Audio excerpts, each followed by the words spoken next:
He's calling out the weary to green pastures. Come and lie. There is a mighty ruler crossing barren lands. He's bringing love unceasing, fresh fruit springs from the sand. Harvest time is coming. His reapers in his hand. Go tell everybody that Torah is his command. There is a mighty Go ahead, bro. moving out across the sky. He's calling out the weary to green pastures. Come and lie. For harvest time is coming. His reapers in his hand. Go tell everybody that Torah is his command. Torah is his command.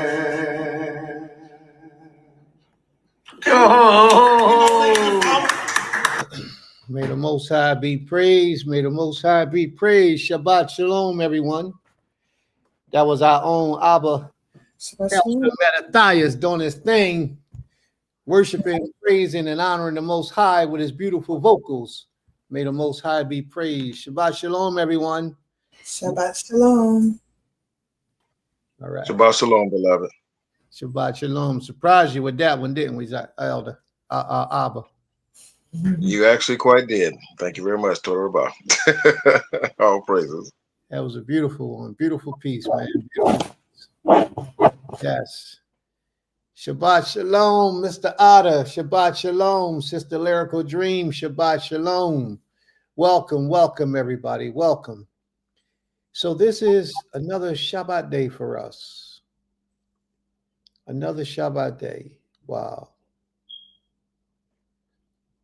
Have a little talk with you guys for a minute.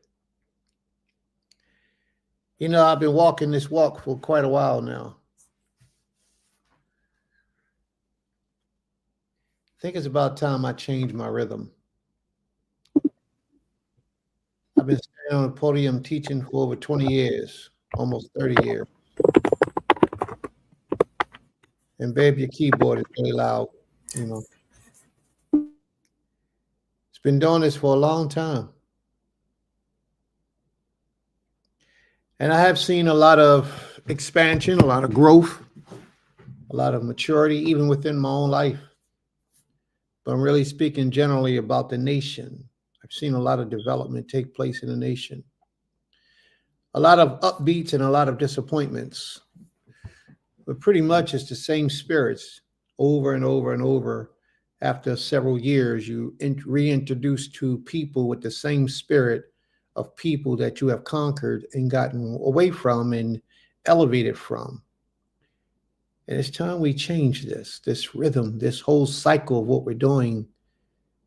We really have to start to become what we know we're able to be and what's required of us by the Father. So I put out this plea to you all, everyone hearing this voice, hearing my voice, watching this video from now into the future, whenever it is. It's really time for us to do things different. We've been doing the same thing for a long time, and it's having very little effect on our behavior, our understanding, how we deal with each other, how we deal with ourselves, even within our own nature. Very few of us are, we just play in church, you know. It's not like many of us are even striving to be a better person, a better individual than we were yesterday. You know, and it's very easy for us to do. We just have to do it. It's wearing me out. And I feel a calling on my life for another stage in development in this process of honoring and worshiping and serving. I feel another process in my life, another stage, another elevation level that I need to go to. I don't know how much more I'm going to be standing here doing these teachings on Shabbat before the family. I don't know how much more longer we're going to be doing what we're doing this very day in this same manner. Things has to be done differently. We have to show elevation. We have to show growth, and we're not showing it. We're not showing it enough where it's manifesting in our lives and benefiting us as a people. We're stagnant, you know, but we're stagnant because we choose to be, not because we have to be. We're at a place right now where we have all this knowledge coming at us from all these different directions about how to be a better people, where our forefathers sinned and where they went against the Most High and brought all the wrath of the Creator upon us. But what are we doing to make it different now that we have this knowledge? How are we making our lives better, not just for ourselves, but for the world? Our sisters are still selling themselves cheap, not putting a value on their lives and on their bodies the way that it should be. And what I mean by that, they'll meet a guy today, sleep with him later on that day or tomorrow or the week after, because they have no value. They have no sense of pride in their worth and how precious and sacred they really are. And our brothers, is so many of them are just trash, sit in positions of leadership, many of them, and screw any woman that comes and walk down the block, have sex, and don't marry them. Just it's a fad for them. It's just something to do. Impregnate them, leave them. Some of them get slick, wear the condoms, killing themselves with condoms and don't know it. When is this going to change, family?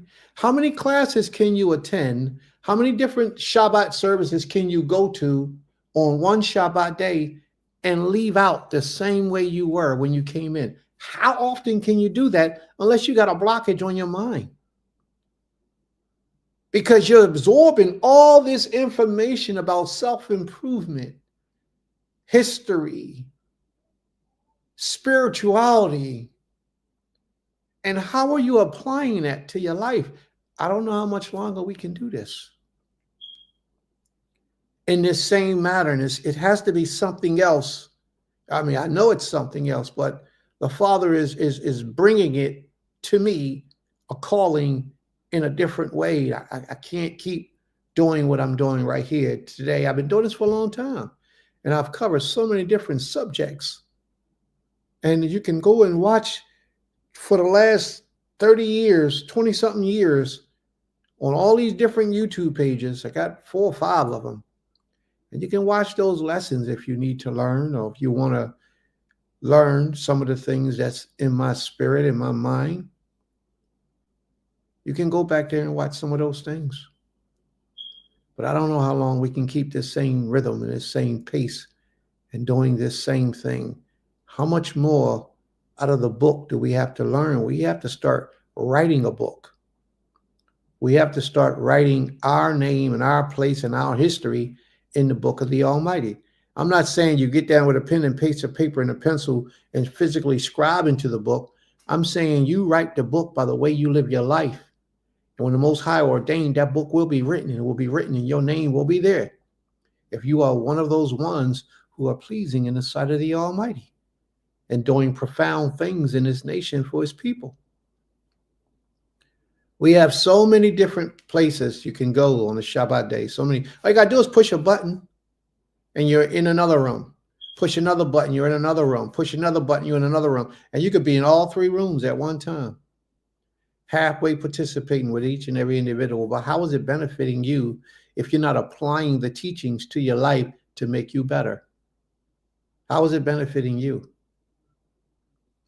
See, I take my hat off to those who are faithful to coming to Beulah Land at Temple Kipharim every Shabbat. I thank the Creator for your life and all the effort and energy that you put into it just by you showing up.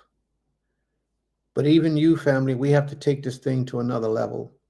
And when I speak, I'm not just talking about you yourself. I'm talking about me first, because it's coming out of my mouth. Me first, then you. But we all have to take this to another level of discipline, another level of action within our lives. We talk and talk and talk, and we listen and listen, but we're not doing. And that's the difference. Like a couple weeks ago, we had a class about, and the house was packed. We had like 25, 26 people. The house was packed. And we had a class about donations and giving back and helping people and building the house and why tithing is the way that it is and what it's for. And there's different things to offer to the Most High other than tithes. But how many testimonies do we have about that lesson? How has it affected the lives of the people that heard that lesson? How did you dig into your spirit to go out your way to begin to help someone else to get in a better position than where they were, or to release the burden off of somebody else's life? And it don't have to be somebody that you know. It could be a complete stranger. To help release the burden, or somebody you see that's worshiping a deity that you know ain't the creator. How often do you have you sat down and had a heart-to-heart conversation with them? Or just somebody that you see going through a rough time in life, and you know you're able to help them, and you help them. How often have you done these things? Because that's what these classes is about. Zadika.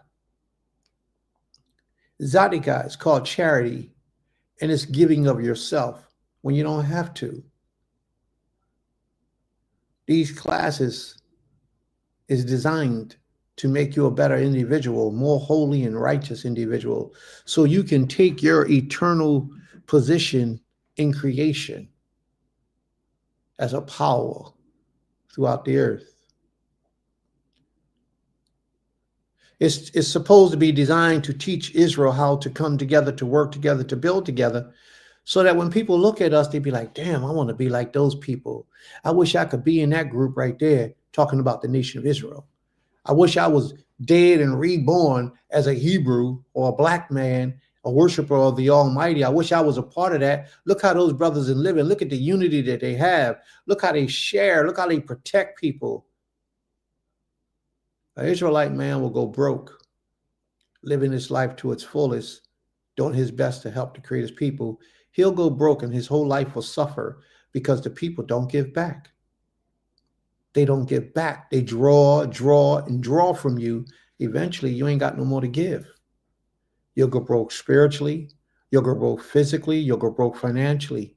You'll go broke mentally, and many times, if you don't fortify yourself in the Almighty and know when to let go, when to not help, when to mind your business, when to step to the side, when to keep your pockets shut. You have to learn these things. But at the same time, if you're never doing these things, then how are you really serving the Most High's people? How are you even a part of this elite force that the Creator has gathered if you're not sincere with doing these things to help individuals to better their lives? How are you doing the purpose, the job, the reason that the Most High has for you in Isaiah 42 as his servant?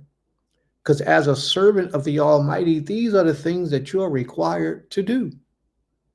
La ose, to do. How many of us are doing them? It's easy to show up every Shabbat here in the class. It's easy to show up and just be here. And say, hey, Prince, I was here. You just type something in a room and you go on. But if Prince ain't the one you got to impress. The Creator is. So even rather you sat here in this lesson all day or went to other classes and heard their lessons all day, none of that matters. The important thing that matters is how you live your life. The spiritual essence of life that you walk and that you live in after this. How many of you can actually say that these classes have made you a better person? How many people in here can actually say that these classes have brought you closer to the Creator? Well, these classes that you're hearing is only one aspect of our worship to this King. It's only one aspect. And I'm about ready to elevate from this aspect and take it to the next level. I'm going to have to. It's in my essence, man. It's in my spirit. I can't keep doing this every Shabbat over and over and over, but yet there are other things in other areas of life that the people needs to be served. And how are we going to do this? For example, I had a brother reached out to me the other day about funeral arrangements for a recently deceased brother. And we were so unprepared for that. We were so unprepared. We didn't know the regulations and stipulations for the laws of burying people on your land. We didn't know that. We got the cemetery already. We were ready but we got to go rent equipment from the Europeans to be able to bury our own people. We need our own material. We need our own backhoe to be sitting on our land for when we need it. We shouldn't have to go rent anything from anybody. Because if we have to go rent something from somebody, then we have to charge people more money to bury their dead. But if we have our own, then we don't have to, that's a cost that we don't have to put on to the family. If they're in need, they're in need. Don't nobody have time to be worried about money when you're dealing with a deceased member of your family. You got to be worried about how to get that person in the grave. You know, how to prepare their bodies, anoint their bodies appropriately, how the rest of the family is going to survive after that, and all those things. These are the things that your mind need to be focused on. You don't need to be worried about finances and money at that time. We can worry about finances and money later. But if you want to bury them and then we can't even open the grave because we don't have the crane to go open the grave and we got to go rent that, then that's going to have to be added on to whatever it is that you got to pay to get this done. And if my mind was in the right place and if I was focused like I should be, that would not be a concern because we would already have that arranged, already have that done, but we don't. So this phone call that this brother gave me was only an eye opener for me as to the severity of the things that we need to do in our community to prepare ourselves to serve the Most High's people. It let me see that we had our skirt lifted up and all of our nakedness was being shown. And we wasn't ready for that. I'm embarrassed because as a spiritual leader, I'm supposed to provide for the people's needs. And I'm not prepared. I mean, we would have to go, we would get it done. It would happen. But the simple thing is that it wouldn't be easy. It wouldn't be simple, but we would get it done because we don't quit. But the fact is that we should be much more prepared than what we are today. And I blame myself for that. But a lot of my time and my energy is going in the wrong places because I'm so busy worried about having class prepared on Shabbat and teaching y'all these lessons and sharing with y'all these experiences.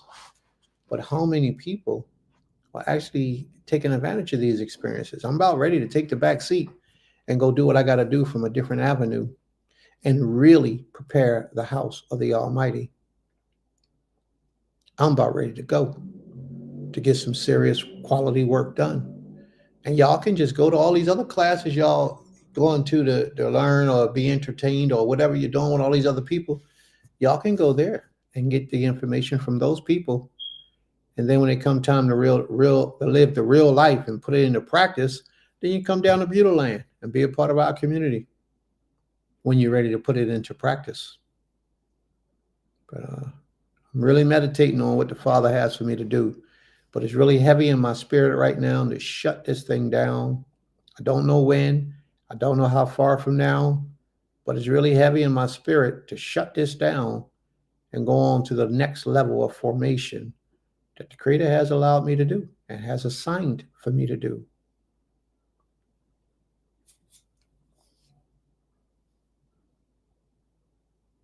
All right.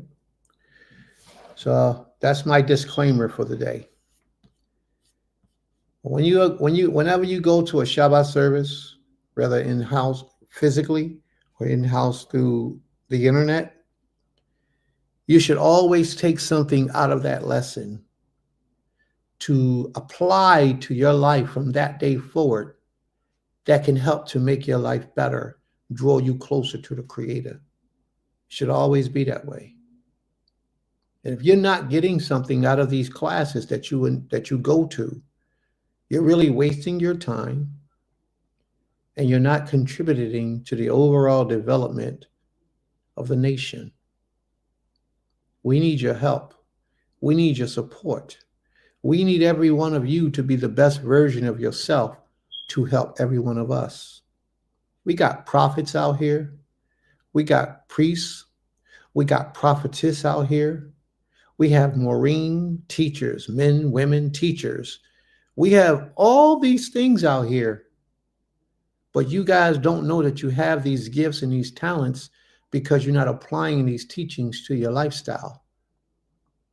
And if you begin to apply these teachings to your lifestyle to its fullest, the Most High will cause a spirit to come upon you that He's been holding back until you were ready. He will cause that spirit to come upon you and you will elevate in your essence.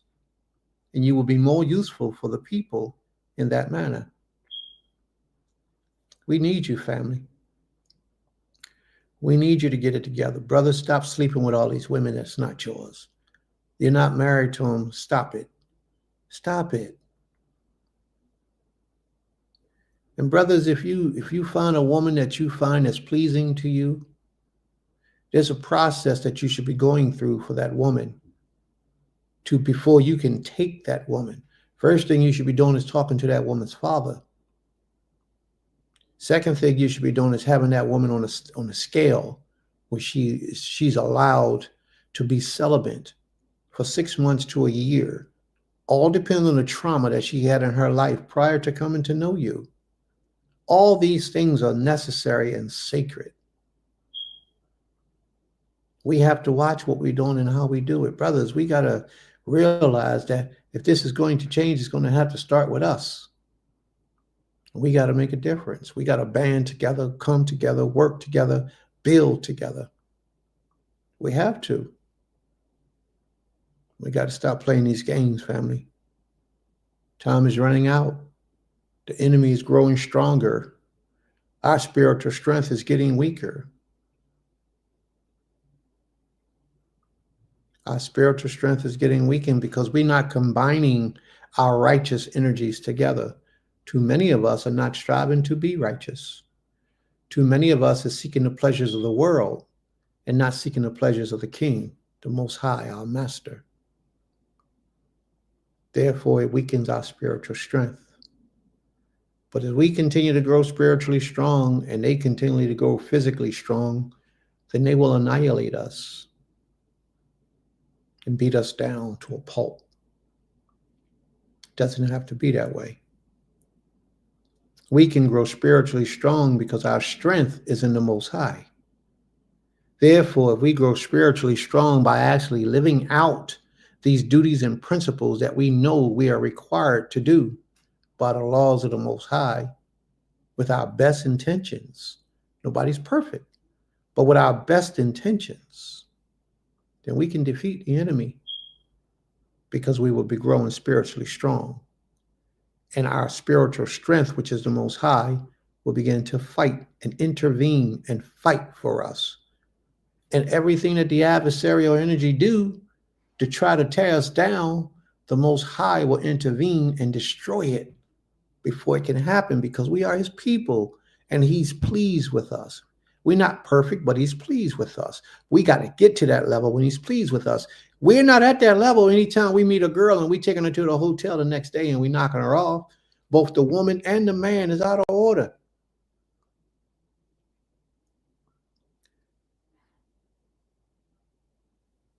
We got to get it together, family. We're showing envy, jealousy, hatred, all inside our spirits for each other. Disliking each other, not wanting to work with each other, not wanting to build. All you got to do is socialize. You know your brother's in need, you help them. You know your sister's in need and you have it, you help them. They don't owe you nothing. You don't owe them anything. It's just because of the love of brotherhood and sisterhood that you're reaching out to try to help them. Until we start living in that example of life, nothing we do will prosper. Nothing.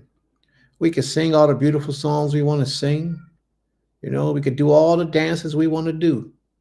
But until we really begin to help each other with no strings attached, we will not prosper. And like my brother, Mr. Ida said, we will be stagnant and we won't move.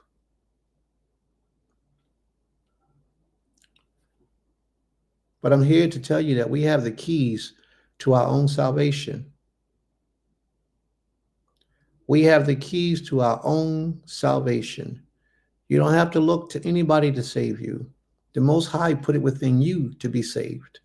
He already did it. He put it within you. And all you have to do is convince yourself that enough is enough. And I'm ready to serve my Maker. Stop doing all the things that you know that are not right, pleasing, and acceptable to him. Just stop it. Just automatically just let it go. Even if it's questionable in your spirit, just let it go. Let it go, move on. It's not going to hurt you. It's not going to build you up. It's not going to tear you apart. It's not going to demolish you. It's not going to make you starve. Let it go. Now, I need you to understand that the way the world sees things is not how the Most High see things. So I'm not talking about you got to stop things according to what the world say is good or bad, right or wrong. I'm saying you have to stop things according to your own understanding of what you internalize within yourself that you are doing that you know you shouldn't be doing, or the things that you should be doing that you're not doing. You look within yourself to determine your own shortcomings and stand on your own shoulders and move higher, higher, higher, and do better and better and better. So you can be greater, greater, and greater. So you can help somebody else, because that's what this is all about.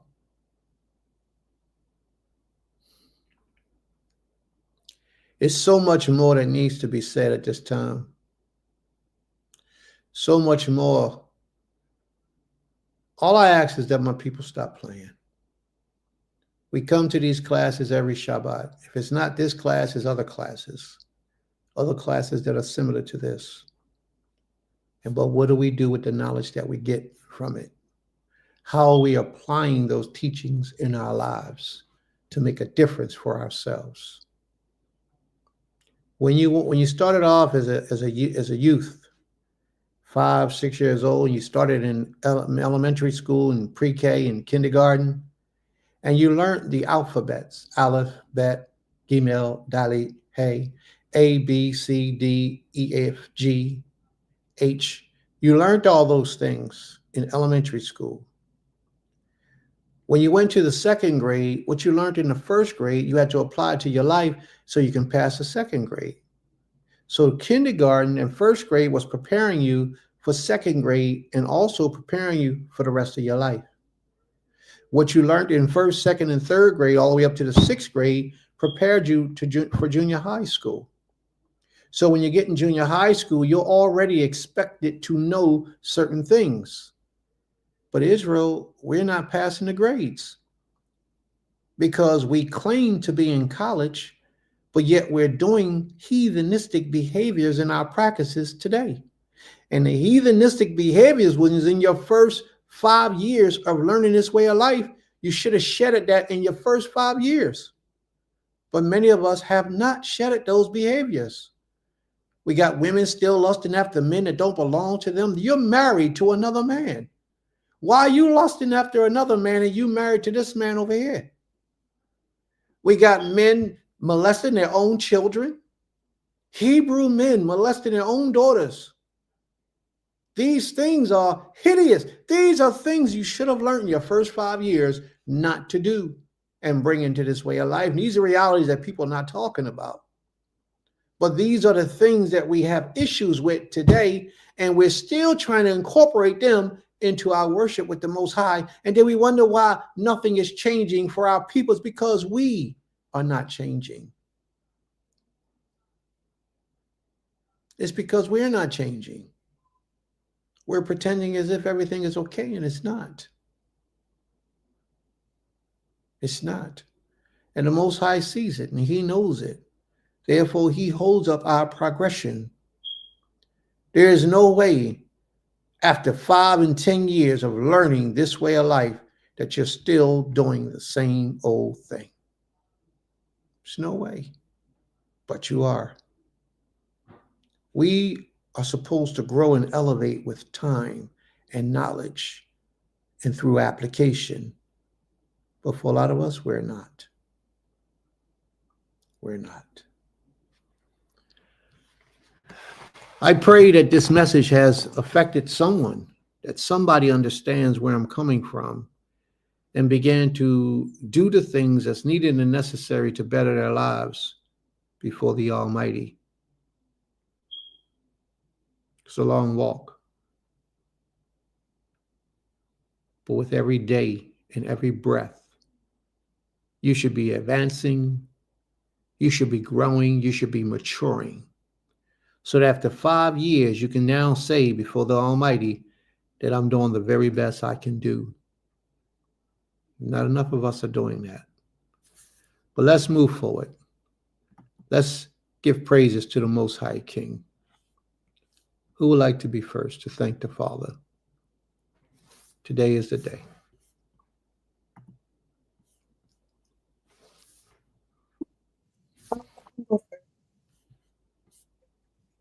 Once they come in.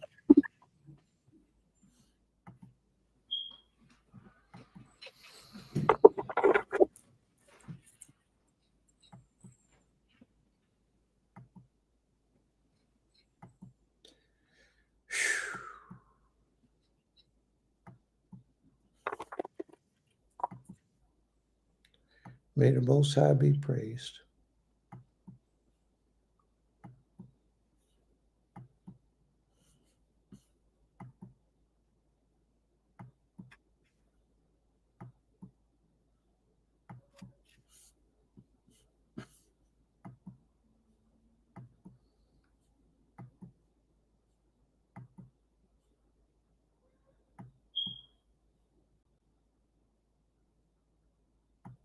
You want me to read that? Okay. Aim Sukari says, thankful to the Creator for the blessing of being involved with Beulah Land. The lessons and the people have enriched my life with information and fellowship. It has been fulfilling. May the Most High be praised. Toda Rabbah, Ima. Toda Rabbah. Chief Malak says, thankful to the Creator for constant building his laws and for the inner strength I obtain for his laws. All right. May the Most High be praised. All right. Anybody else want to thank the Most High for anything special? Now is the time to do so.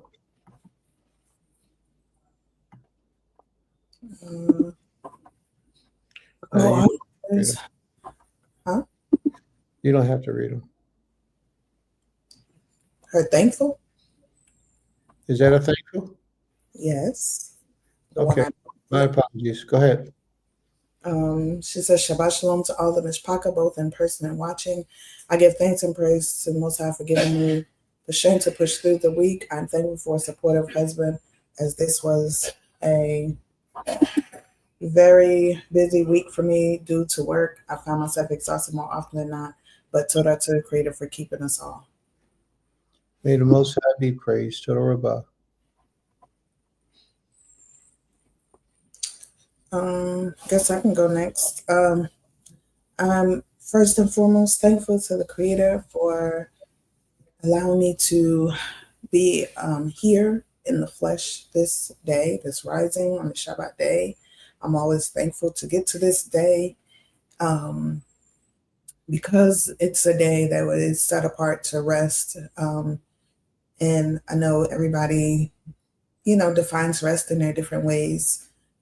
At least for me, I know it gives me at least a break from a lot of the things I have to do, not everything that I do. So I'm thankful for that small break in the days. I'm thankful to the Creator for just the life that He has bestowed upon me. I'm thankful to the Creator for my Horim, my mother. May her spirit continue to reside in all of us, her children, and those who loved her and revered her as a mother, as a sister, as a friend, as a leader. Thankful to the Creator for my Ab, and um, forever thankful to Him for this process, this journey that I am experiencing along with my family and community. Thankful that He is still have the breath of life in Him to be able to continue to teach us, talk to us, show us, put place wisdom inside of us from His own experiences and just being present in our lives, even in this time of His ailment and the things that He's going through. Just being a witness to the strength of His mind to push on is amazing. Um, as my sister and I and my children, we talk about, like, it's an emotional roller coaster at different times just to see this process. But we also thankful for every day that the Most High gives us more time. Um, I'm thankful to the Creator for my husband, for the support that he has shown, just for just the wisdom, in the times when I'm feeling just down and distraught and just angry or negative or whatever. He says a couple of words, and even if I'm not accepting them at the moment, I think about it and I understand. I let it digest and, meditate on the words so that I could just kind of like release in different ways. So I'm thankful for that. I'm thankful for him being present in this moment. I'm very thankful for my family. Today, my twin brother and one of my big sisters and my baby sister left. They were here. My brother was here for 2 weeks. My sister was here for about 2 weeks. And then my baby sister comes back and forth because she lives here. But it was great having them here to kind of give me just a little break from just being the only one here. But it was great because they're my siblings, and this is a process. Even when you have others around you, it's still a lot to do. But having my siblings here has been just different because they, this is our father. So they can understand just this process, I guess, differently with the pain and just the thoughts and the worry and everything that, we go through. And all of us having lost a parent already, this kind of, it just helps us to kind of be stronger in this process and do this together. So I'm thankful to the Creator that He allowed them to be here for the time He has. I'm thankful to the Creator for allowing us to bond in this process. One thing we all, talked about was how the difference in taking care of my father or hearing about taking care of my father than when, taking care of my mom. It was like she was mute. She couldn't really talk to us. But with my father, he can talk to us. We can, talk to him and hear his thoughts. And then we kind of, I think I said this before, we knew when pretty much and what was happening with her. But with my father, it's just up and down. And it's, it can be confusing. It can have you even second guessing, your own thoughts and things like that. But yeah, so it's just a different experience, and we're, able to even share that is has been a relief for me, I guess I could say, having them here. I'm thankful though that I have a community here who, when my family, when my siblings are not here, and my Isha's not here physically, that I have a community that steps right in and helps um, and is here like consistently. So I'm thankful to the Creator for that, because it would be much, much, much harder without them. So I'm grateful for their presence. I'm grateful for their assistance, and I'm just grateful that they're, willing to help, because that's the key to having people willing to assist and willing to serve an elder in this manner is very important than just, having somebody here because they're paid, or just because they feel obligated to do it. So I'm thankful for that. I'm thankful that, just life is what it is. We had a beautiful week at school this week. I'm thankful for all the Horim and the Morim that stepped in and helped me this week in school. It was a little stressful, but they stepped in, and so that gave me a lot to just a lot to have a time to have a break from just doing everything at one time and getting frustrated or flustered. So I'm thankful for that. I'm thankful for the Yeladim, the Talmudim we have in our school, because even them, saying, they're praying for me, praying for my father, that help, that strength that they give children are just, they bring a different light. And then being able to be with them every day this week helped me to even like take my mind away from a lot of that as well. And just, even them helping out in class and, showing the videos or sharing their screen or, just helping to keep the flow going. It was a blessing to have them, or it is a blessing. And it's a lot to be thankful for. One thing, when I was listening to the song that my Ish played when we first came in, that Matthias was singing, it actually brought up a memory that I had long forgotten. But as a child, me and my sister, my mom would travel with us almost everywhere. And we would always travel back to Mississippi, a place where like we had a lot of turmoil in our lives as children of the movement. And we would always go and visit a family, and my mom would always make my sister and I sing. And that was a song that we used to sing often. And I don't know how I forgot that, but that when my Ish played it today, it brought the memory back to me, and it made me actually smile and just think about, the pleasure, the enjoyment that music brings, the words that that song, hold are so near and dear. And so I'm thankful for that. And then, like I said, I'm just thankful for everything that the Creator has provided and is providing for myself, my family, my community. And I just pray that the Most High continues to bless us, that we continue to be righteous leadership, that, we continue to be righteous servants to the people, for the people, and that everything that we do, that, He is pleased in our works, and that we do our best. Because I know that one thing, it's hard to maintain certain types of energy and strength a lot when you're going through different things, because being a human, you're going to have your good days and bad days.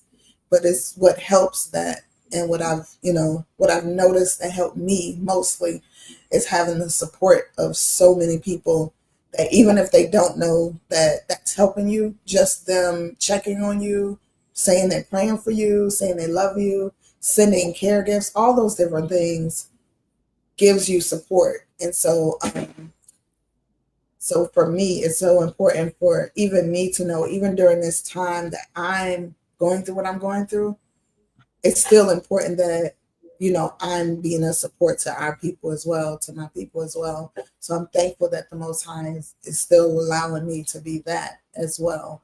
and not just go into a space of depression or isolation, but to know that we're all here to support one another. So shout out to the Most High for all things. And in this week of my separation, it's been the hardest because I've been having so much more to pray for this week.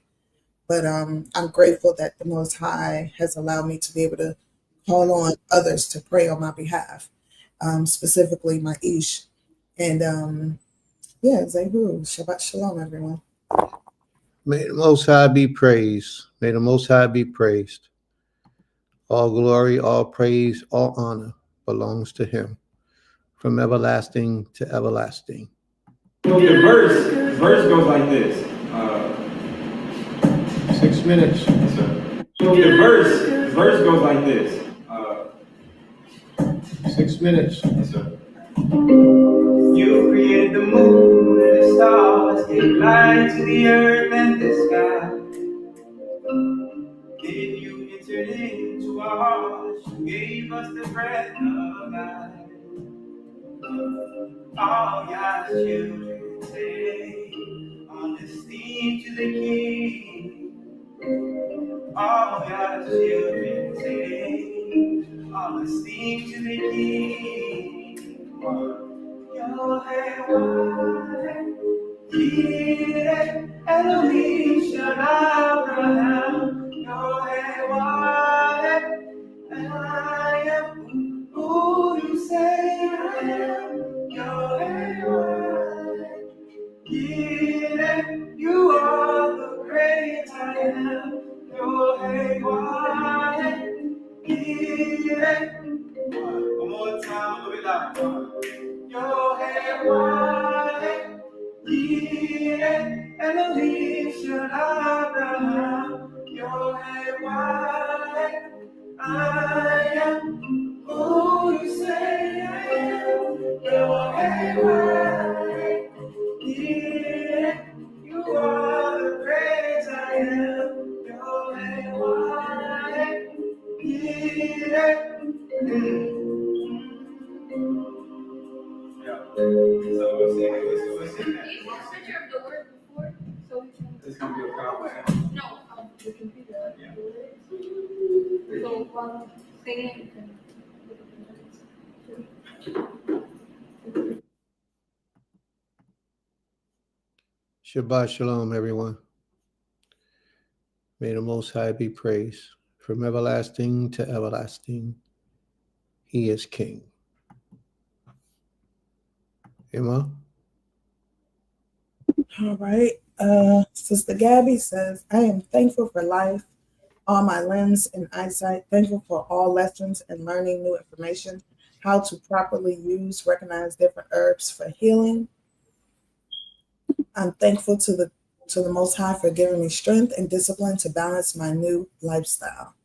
May the Most High be praised. Toda Rabbah.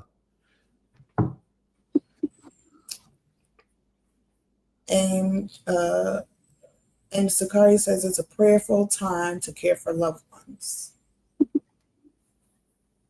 And Imatiti says, I would love to thank the Creator for blessing me with a mom who endures and not being well, but continues to support her children to love and serve the Creator. All praises to the Creator, all praises to the Most High. May the Most High be praised. Toda Rabbah. And Kitara says, Shabbat Shalom, family. I'm grateful for the Creator allow me to exist in the moment. May the Most High be praised. And she says she loves that song. Mm-hmm. Yeah. I think that song does a lot for most of us, if not all of us. You know, the brother who put that song together has a special spirit, special purpose in life. And when you move with that energy, the Most High backs it up. And when you produce words and lyrics to give him praise and glory, he amplifies it. So if you did a so-so job, he makes it super great. The Most High is awesome. That's just what he does. But that brother, Bain Azante, put his energy and his spirit into that song. And the Most High took it to another level. It's a beautiful song. I often meditate and think on that song sometimes when I'm meditating. It's a beautiful song. May the Most High be praised. Toda Rabah. Asa says, I thank the Creator for being my strength and my shield throughout the week and always. My heart is glad. May the Most High be praised. Toda Rabah. All right. Anyone else want to thank the Most High at this time? You all know that this is what we do this time of the day. Okay. Truly, I would say Shabbat Shalom, beloved. Give our praise to our Most High Creator for life and for what He's doing in and through us in this hour. Praise Him for my Iman, my Abba. Without them, I would not be here. For my Iman love, I'm praying for her strength and her speedy recovery, and for giving high esteem to my Prince Kez and Princess Madaya and Temple Kefarim, to my Beni and my Bati of Be'er Ma'azan, Nasik Roshi Shama and Amuna, just thanking the Creator for what He's doing through them and what He's doing for each and every one of us in this hour. And there's a common thread that I'm seeing and even just feeling in my ruach. There's a lot of us that are dealing with issues concerning family and caring for ailing family. And I was in and out of Beulah on yesterday just to drop my baby girl Yasmin off. Praise the Creator for her as well and for her strength and her love, and as well as all of my children. And it did my heart so great just to be there for the moment and to get to see Baba Bilal, to see his smile, his embrace, just to hold his hand and just share a moment of love with him. It just made my day. He he always just tickles me whenever I get a chance to interact with him. I love him so much and just appreciate the Creator for him and for getting to know him, and for getting to get a chance to know you all. And one of the things that I'm just feeling in my ruach, even in this hour, is that we are all going through a time of stretching. It feels like growing pains, and growing pains don't feel good. And I'm thanking Him for advancement and for moving forward in some things. But there are a lot of times that it feels like we're being held back in some things. I was speaking with a niece on this morning, and she's going through some things, and again, the common thread dealing with ailing parents, and it seems like you're the only one there, and there's no help. And so my prayer is to the Most High, as well as putting legs on trying to find solutions and different things to not just pray, but put action on things, and so we can move in the wisdom of the Ruach, so that we could expand our borders, that we can empower our hands to be able to strengthen those that are in need. And even as you said earlier, Prince, there are needs that need to be met. And we know it takes finances to do those things, because money answers all things, but it answers all things that pertain to money. And so, like I said, there's so much that love can do. But again, like I say, we need love and finances to do things that we need to do. So I'm brainstorming and just meditating on some things, because there are things that I'm desiring to see the Most High do. And as a leader, like I said, it doesn't make you feel good to see anyone that's in your care, or anyone that that's close to you have to suffer in any way, shape, or form, whether it's physically, emotionally, mentally, or financially. And so I'm continually praying for the empowerment of the Most High to be able to do some things, because there's some things that I want to make happen, that I want to see move like now. But I know it takes finances to make these happen, and I believe that it's going to happen. I'm not quitting, I'm not giving up, but I do believe that we're in a time of stretching. And like I say, it feels like sometimes like we're just being stretched thin. And so it seems like if you make 2 steps forward, there's something trying to pull us back. But I'm just holding fast to the Most High, holding fast to His promises, and holding fast to His love, And just knowing that in him we have victory. In him we can do all things. We cry loud, we spare not, lifting up our voice like a trumpet, declaring unto Israel her sins, and encouraging Israel to wake up out of sleep, wake up out of slumber, put on your beautiful garment, wake up until the Most High takes us home. We have to do it. We have to do it in the land where we are. Wherever we are scattered to, like I say, grow where you're planted. And if you're not planted in the right place, get where you need to be. I was just thinking about how some plants are more resilient than others. Like I have a cactus that my children got for me, and my cactus, it needs a lot of sunlight. It's inside the house right now, but because cactus are able to survive without a lot of water, survive without a lot of things, they're a lot more resilient than some plants that you have to tend to a bit more more attentively, if I would say so. That being said, many of us, everybody's built differently, and so you have to do the best you can with what you have where you are. And so, but I just do believe that the Most High in this hour is going to empower us. And my prayer is to not just to give me the tongue of the learned, because I do want to speak a word of wisdom and speak life to those that need it, but also to be able to empower those that are in need, so that I can say, here's what I'm doing, here's what is working for me. Let's see if this works for you. If not, we'll find a fit. We'll find something that works. And so when we find that thing that works, then we can empower one another, and that's a key. Because at the end of the day, all we have is us, and the resources that we have. We don't want to exhaust ourselves to the point to where we're at our wits end, and that we're minimized. But again, we help, and we many times have to help where help is needed. But the key is to be able to empower those that, if you know of a system, if you know of something that's working for you and that's working great for you, my thing is, let's pass that on so that we can be strength to one another. Because like I say, I do believe in my rule that we're going through a stretching right now, growing pains, if you want to call it that, because it feels like we're just being stretched. But one thing about, I found that when you work your muscles and when you stretch them, it makes them more resilient. And that stretching doesn't have to be we don't have to break, just long as we stretch, and then we contract and we come back again.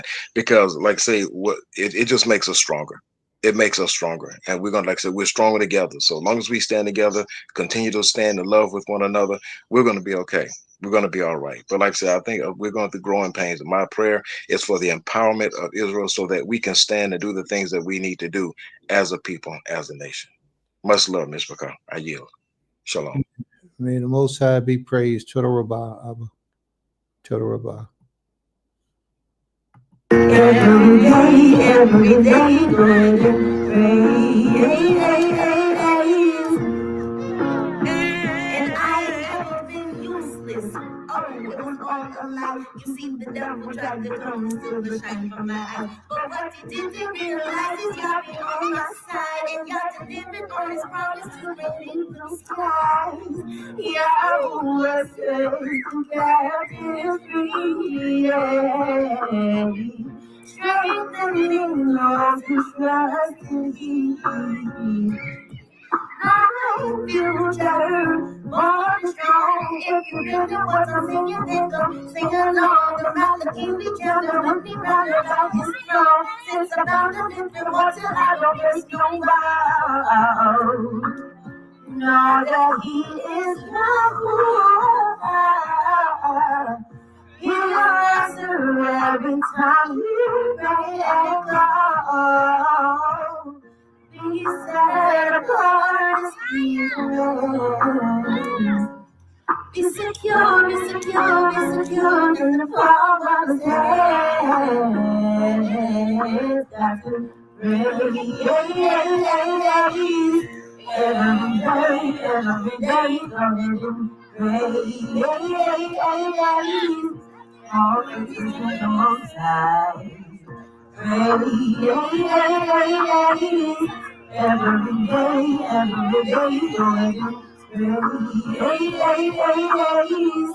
All praises, we got to praise every day, going to praise. All praises to the Most High.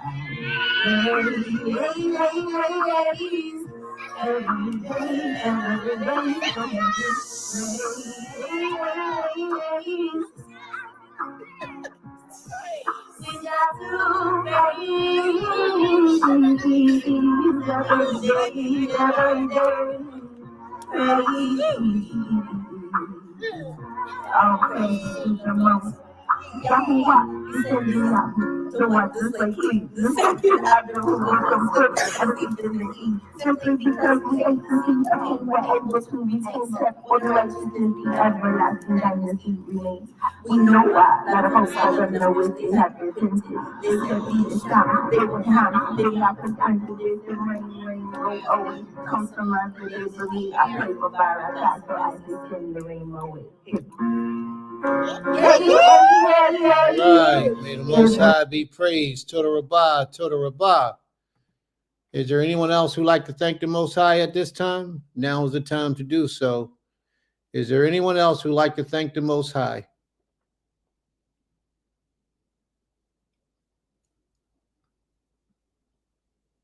All right. If nobody else is going to go, then I got to do what I got to do. Y'all know that. Anyone else want to thank the Most High before we get started?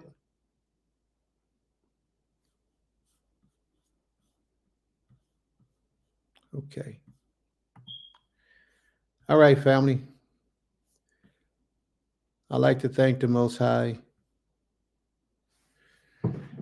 for portions of his wisdom, knowledge, and understanding that he shares with us, his people, for caring for us, for protecting us, blessing us, strengthening us, for loving us enough to find us acceptable, to bear his name, to bear his honor, his integrity, based on how we live our lives. Thank the Most High for having mercy on every soul that's here, present within the sound of my voice. Asking that the Most High will continue to guide you all, heal you all of any weaknesses, any sicknesses, any sufferings or pains that you may be experiencing in your life. I ask the Most High will bring blessings upon your life, give you your heart's desires in righteousness, that you may be full of days and full of wisdom, that you will walk in your integrity at all times. Thank you, Father, for your mercy endures forever. Thank you for the good times, the bad times, the strengthening that you have given unto us, your people. May the Most High be praised from everlasting to everlasting. Toda Rabbah. All right, family. I guess that's it. No more thanking the Creator. Y'all ready to go home? Everybody ready to close it out? Y'all ready to close it out? No. We came for a word, didn't we? If you ain't get a word in the, and all that talking and teaching we did today, somebody had to gotten a word. Somebody. Oh, we got plenty. I'm just saying that I thought you had something special to bring for us. Further revelation. All right, let's see what we got. We do got some things to bring forward. May the Most High be praised. From everlasting to everlasting, he is king. Sister Ornique or Brother Asa, are any of you available to do any reading today? Yes. Before you start, can I ask you if you could say a special prayer for someone? Yes. And I know we have his permission because he's so. I don't know if you saw my post, but Imam Jamil is 81 years old and he's in prison. He's been in prison for the last 24 years unjustly, and he's ailing terribly, and they're not giving him the proper medical that he needs. And so I would like, for you to lead us in a prayer that this wicked system, somehow, some way that the Most High allows them to give him a reprieve to be able to be moved to a medical facility. My father has been fighting for his freedom since the day that he was unjustly incarcerated for 24 years. My dad is the Amir of that foundation. And even in my dad's sick state, he's been still trying to hold meetings and gather the support for Imam Jamil. So I just wanted to ask if you can do that. You said Imam Jamil gave his permission for us to pray for him on his behalf? He always says people can pray for him. I mean, I've known him since I was a little girl, but You may have known him, and I'm not disputing. But until you ask him, can we make prayer for him? well, Then I we can't. will definitely. Yes. Well, I can't ask him directly. He's in prison. But I know that when I talk to my dad, who's over his, there's no way I can ask him directly. I'm just letting you know. But I know my father, who is over that whole foundation. And when I talk to him, that's what the ask is. That's what the request is from the people. All right. Well, we can't pray for people unless we have people's permission to pray for them. But I'm sure there's a way that we can do what you're requesting and incorporate all of that in our prayer. So is that what you would like for us to do? Cain. Is that acceptable? Cain. All right. You want us to do it now or do it later? Oh, it's up to you. It's up to you. Tell me what your request is. Yes, we could do it now. That's fine. All right. Let's all rise, please, and face the east.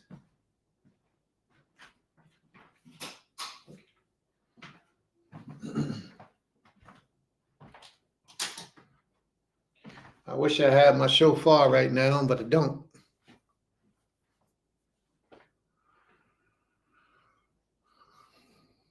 Abi, where Abatenu, so alakananu kitot anaknu osim lifneata Abi, so aklanu.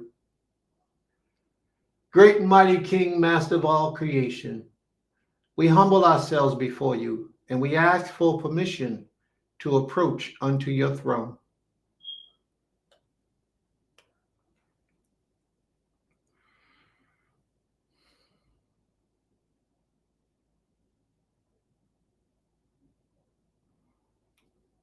Our power, who reigns on high, hallowed be thy name. Thy kingdom come, let thy will be done, for thou art the master, the king, and the creator of all things.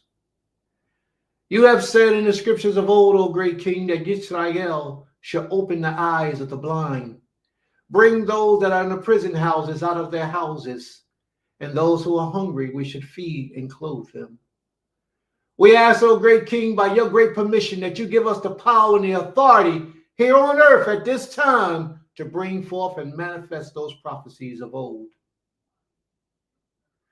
We ask, O great king, that all those who are incarcerated unjustly, that you will fight on their behalf, that you would allow them to see the light of day, that you will heal their bodies and their minds, their spirits for the duration of time that they are to be incarcerated, but that you, Father, if they are incarcerated unjustly, bring them home to us once again. And any of those who are suffering for your purpose and your cause, we ask that you would have mercy on them, that you would guide them to a justice, righteous, and justice cause in place, in the place of their incarceration, and elevate their minds so that they can do the job and purpose that you have for them behind the bars, but yet you will read mercy, kindness, compassion, and love upon their families and all those who are making sacrifices while you have taken the beloved away from them. Please, Almighty One, if it be your will, grant the petition that my Isha is asking of us. If it is your will, Father, cause it to be done. And if there's any favor that you could bestow upon the individuals without us violating their spiritual essence, please cause it to be. Only you know, Father, for you are the master, the king, and the ruler over all things. And we also ask that you would keep our Abba, Baba Bilal in our prayers. Keep him in your mind for good, for he too is in need of healing. Have your way with him, Father, and strengthen him as well. For him we know he has given us permission to pray on his behalf to you. So therefore we can do that freely. And we ask, O great King, that you will speedily bring healing. Matter of fact, Father, give him his desire, Whatever it is that he desires for you to do for him, cause it to be. Please, O Most High, great King, don't allow our selfishness to impact upon his desires. Allow his will to be done. In your holy and righteous name, we pray to you, we honor you, we worship and we serve you to the best of our ability. All hail the Most High King of all creation. Yotze Zivaot, Master of all things. Unto thee, Father, we pray now and forevermore. Toda Abi, Abi, Toda Rabbah.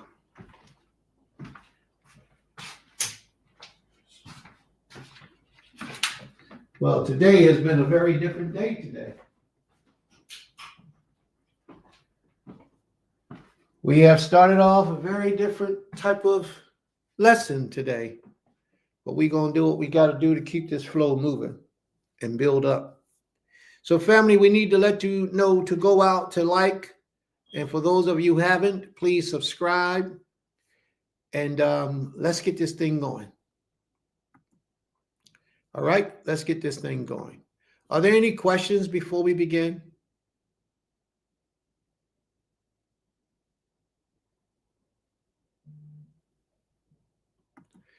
Are there any questions or comments before we get started? All right, no questions, no comments. Then this is where we are. Today's lesson, can everyone see that? Or do I need to blow it up for you? Okay, I think that's about as big as it's going to get. All right. Brother Asa, are you here to read for us today? Yes, I'm here to read. All right, wonderful. May the Most High be praised. We're going to get started with the lesson today, family. Today's lesson, the name of the lesson is Hatred in the Mind of Man, -women. Basically, hatred in the mind of us humans. There's so many things that are ailing us in this life that's holding us back and preventing us from drawing closer to others. A lot of people have so much emotional pain bottled up inside themselves that the only way they can express it, unbeknownst to them, is by expressing hate to others. A lot of people express that because they feel let down. They have high expectations of an individual, and that individual don't live up to their expectations, not as if the individual ever could, but because they expect these individuals to live up to these high expectations, and the individuals don't. They become disappointed and angry with the individuals. Some of them even express hatred toward those individuals because they hadn't lived up and fulfilled what their desires were for that individual. Some of you are hated in life unnecessarily and unrighteously. And a lot of us don't understand that a lot of people have negative energy toward us just for the simplicity that they wish that they were us. That they wish they were living in your life. They wish that they had what you have. They wish that they could have accomplished what you've accomplished because you make it look so easy. But to them, it's very difficult. So therefore, they despise you. They hate you. They envy you. And they would love to get others on that team to despise, hate, and show envy towards you. And the only thing you're doing is living life to the best of your ability, serving your King, and the Most High's blessing is upon you. And by the Most High's blessings being upon you, your life flourishes. They see this. They see and they observe how the Most High's blessing is on you. But instead of getting upset with the Most High, they get upset with you.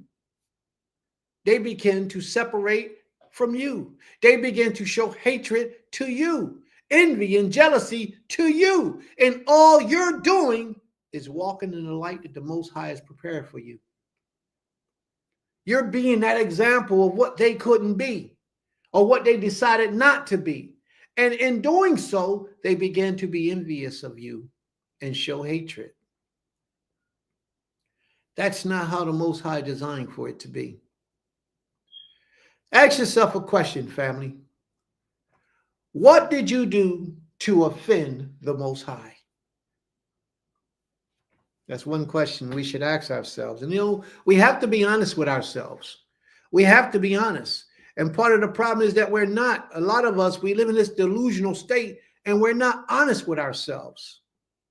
And we need to be honest with ourselves.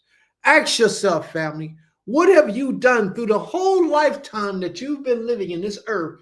What have you done to offend the Creator? Why does the Creator have your life going as such? Why is it that everything you try, it backfires, it don't work out? And everybody who tries to help you, you end up doing something bad to them. Or people getting frustrated with you and no longer want to assist you. Why is it that your life is going the way it is?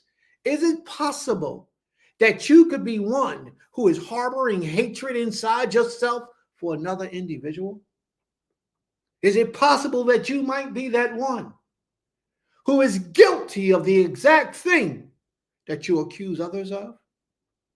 Being envious, jealous, hatred. How have you offended the Most High? Do you help the needy? Do you help the poor, the fatherless, the widows? Do you help to relieve people of their burdens when you see that their lives are not going? Do you offer to help them? Do you step in and try to release some of the pain and suffering that they may have when you see a mother struggling, a single parent, although she's did all the things wrong that she did, she's still alive and she still have children and they still need to be provided for. But do you say, well, those are not my children. I didn't live that life. I'm not going to help her when you have the power to help her in your hands and it won't hurt you to do so? Do you extend that hand to help her? There's a lot of things that we can do, family, different than what we do. So how have you offended the Most High? What did you do or not do to offend the Creator? Ask yourself that a question sometimes and be honest with yourself. Why is your life thus? Why is your life not like the life that you see in your mind when you think how the life of a servant of the Creator should be? Is it because you're not a servant of the Most High? You only think you are? You only give the illusion that you are? What do you pledge your allegiance to? Who or what do you pledge your allegiance to? The title of this lesson is Hatred in the Mind of a Man. What is your nationality? Do any of you even know what your nationality are? A lot of people that are here in this audience today don't even know their nationality. You know what you ask them, what's your nationality? Oh, I'm Afro-American. America is named after a European man. Africa is named after a European man. And none of those people are your identity of who you are.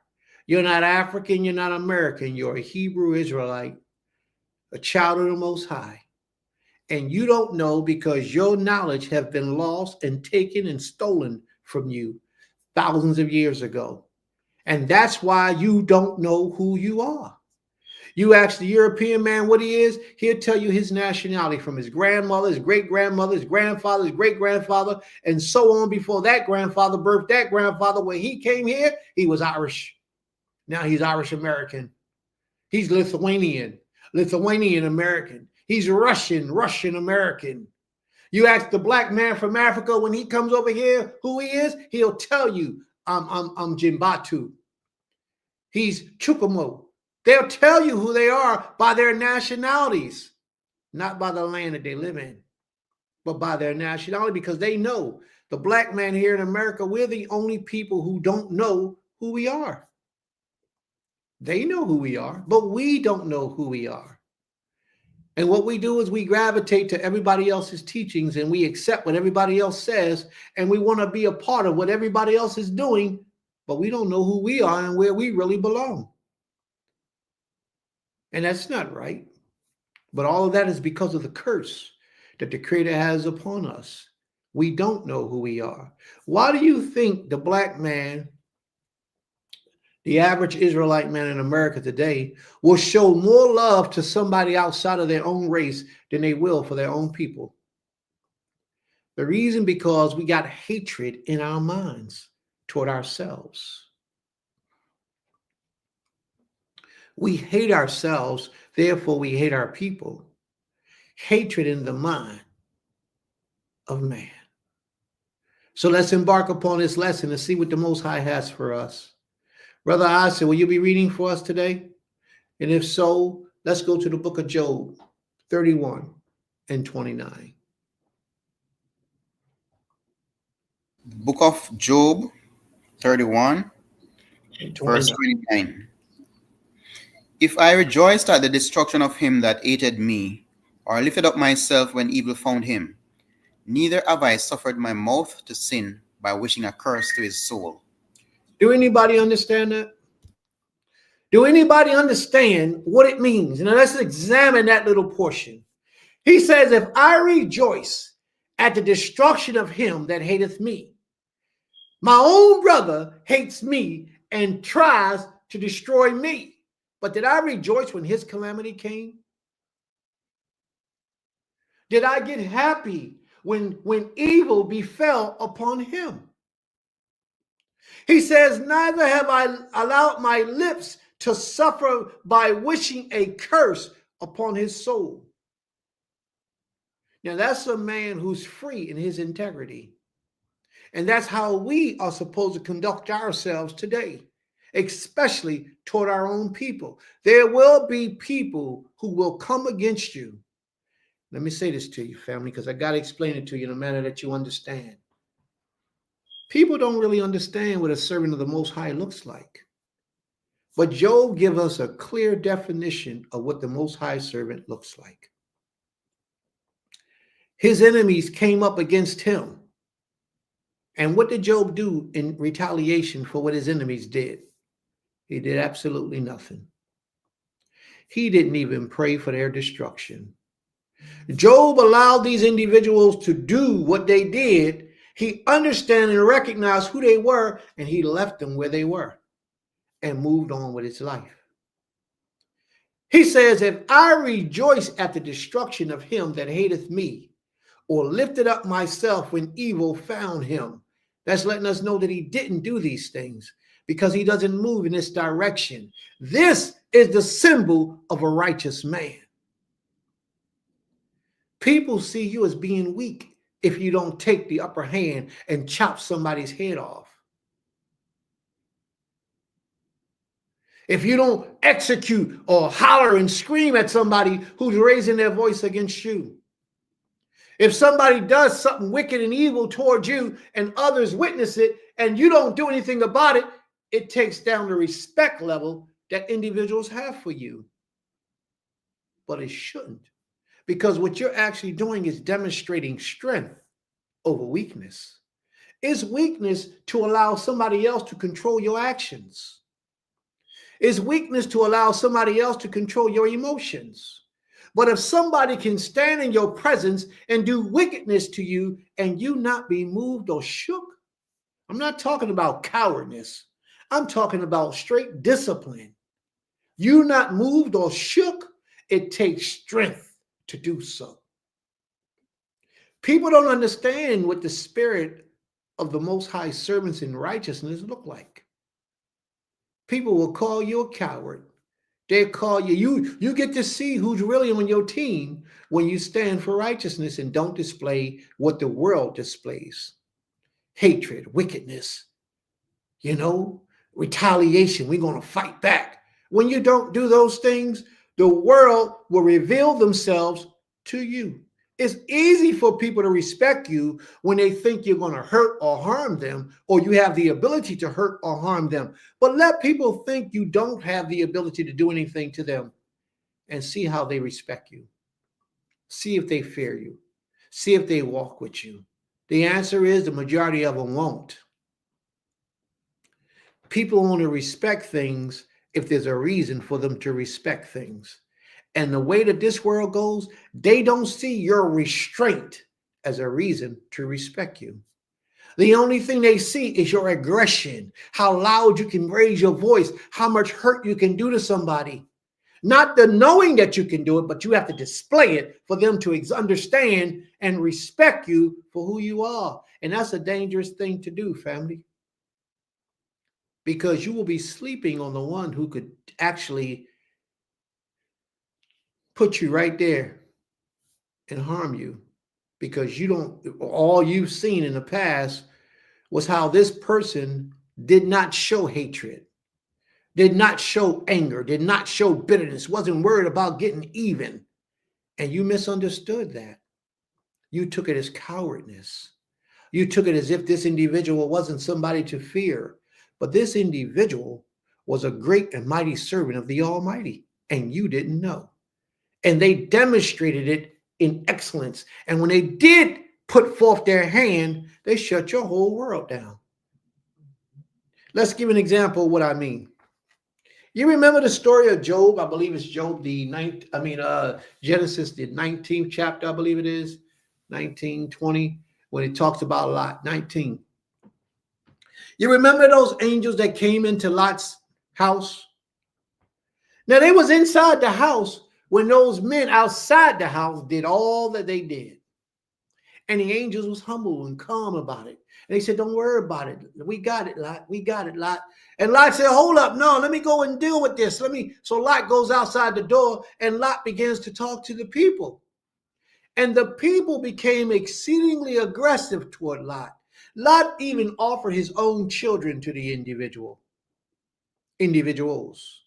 And they refused to hear it. Sometimes they're a place where reasoning doesn't work.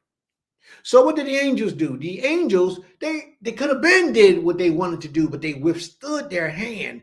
And the people outside got more and more and more over aggressive and more disrespectful. So the angels had enough. After enough is enough, the angels reached out and pulled Lot back into the house. And then the angels executed judgment.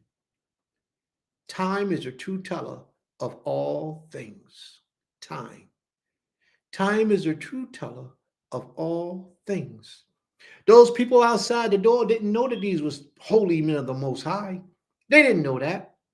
And the holy men of the Most High wasn't demonstrating any power or action toward the evildoers, because they was patient, calm, collective, respectful. They knew what they were doing. They were disciplined.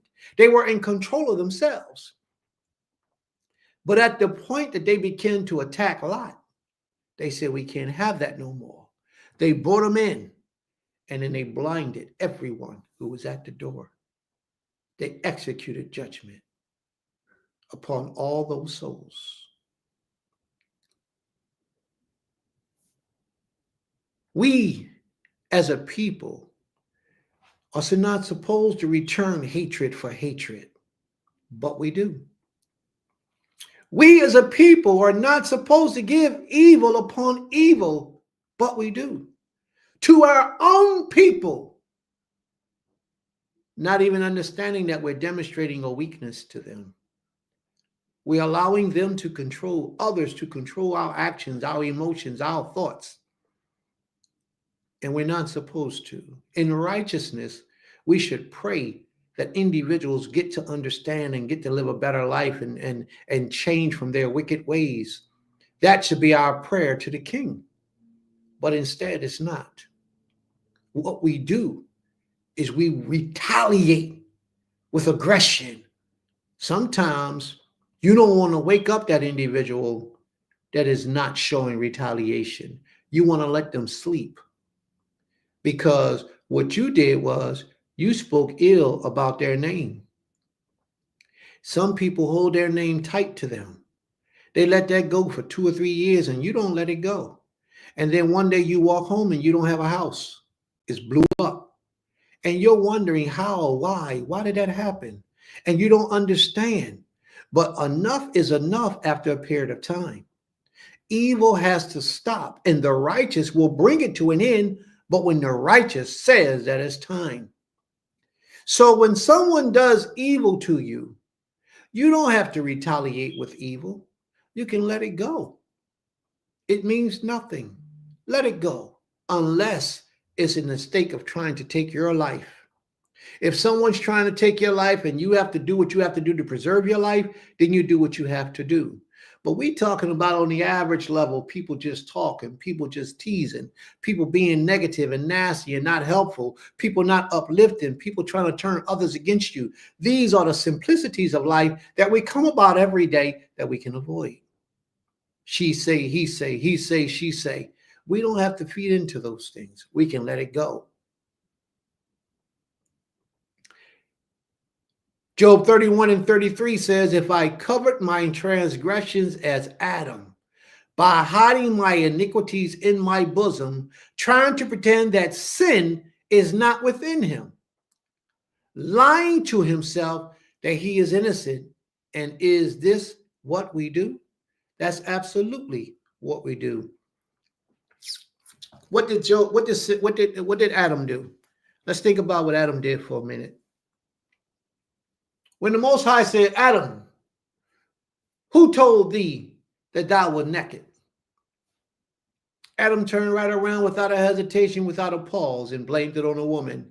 And he did not take the responsibility upon himself for what he did by not ruling his home and protecting his woman the way he was supposed to, the way he was required to, because the Creator gave her to him. Therefore, he was supposed to protect her. So what he did was he hid from his sin and tried to throw the blame on the Creator by blaming the woman. Say, like, Creator, this was really your fault because you gave her to me. He's trying to pretend as if the sin was not in him, but it was. Lying to himself that he was innocent. My question is, how many of us today lies to ourselves about us being so righteous and living a holy life and being servants of the Most High, holy and sanctified, some of us call it, saved, some of us call it. But how many of us lie to ourselves about the lifestyle we're living today, knowing that our lifestyles are wicked and full of evil? But yet we are quick to judge others for not living up to the standards that they're required to live by. But while we ourselves can scapegoat and get through by not even being half of who we're supposed to be, knowing the truth of the Almighty, but not applying these teachings to our lives. Let's deal with the lessons of hate. This is the topic of today. Such a small word, but it has such a major impact when spoken out loud to the ears of the one being spoken to. I hate you! Shuts the whole house down, turns the game around, and it makes you look at the individual with a different eye. Whereas if the person was to scream out, I love you, it would bring about a totally different effect, a totally different spirit. The word hate brings about so much strong emphasis of negativity, of dispelment, of disappointment, of letdown, of an adverse reaction. The word hate. It is so strong that when it's spoken, it can destroy lives.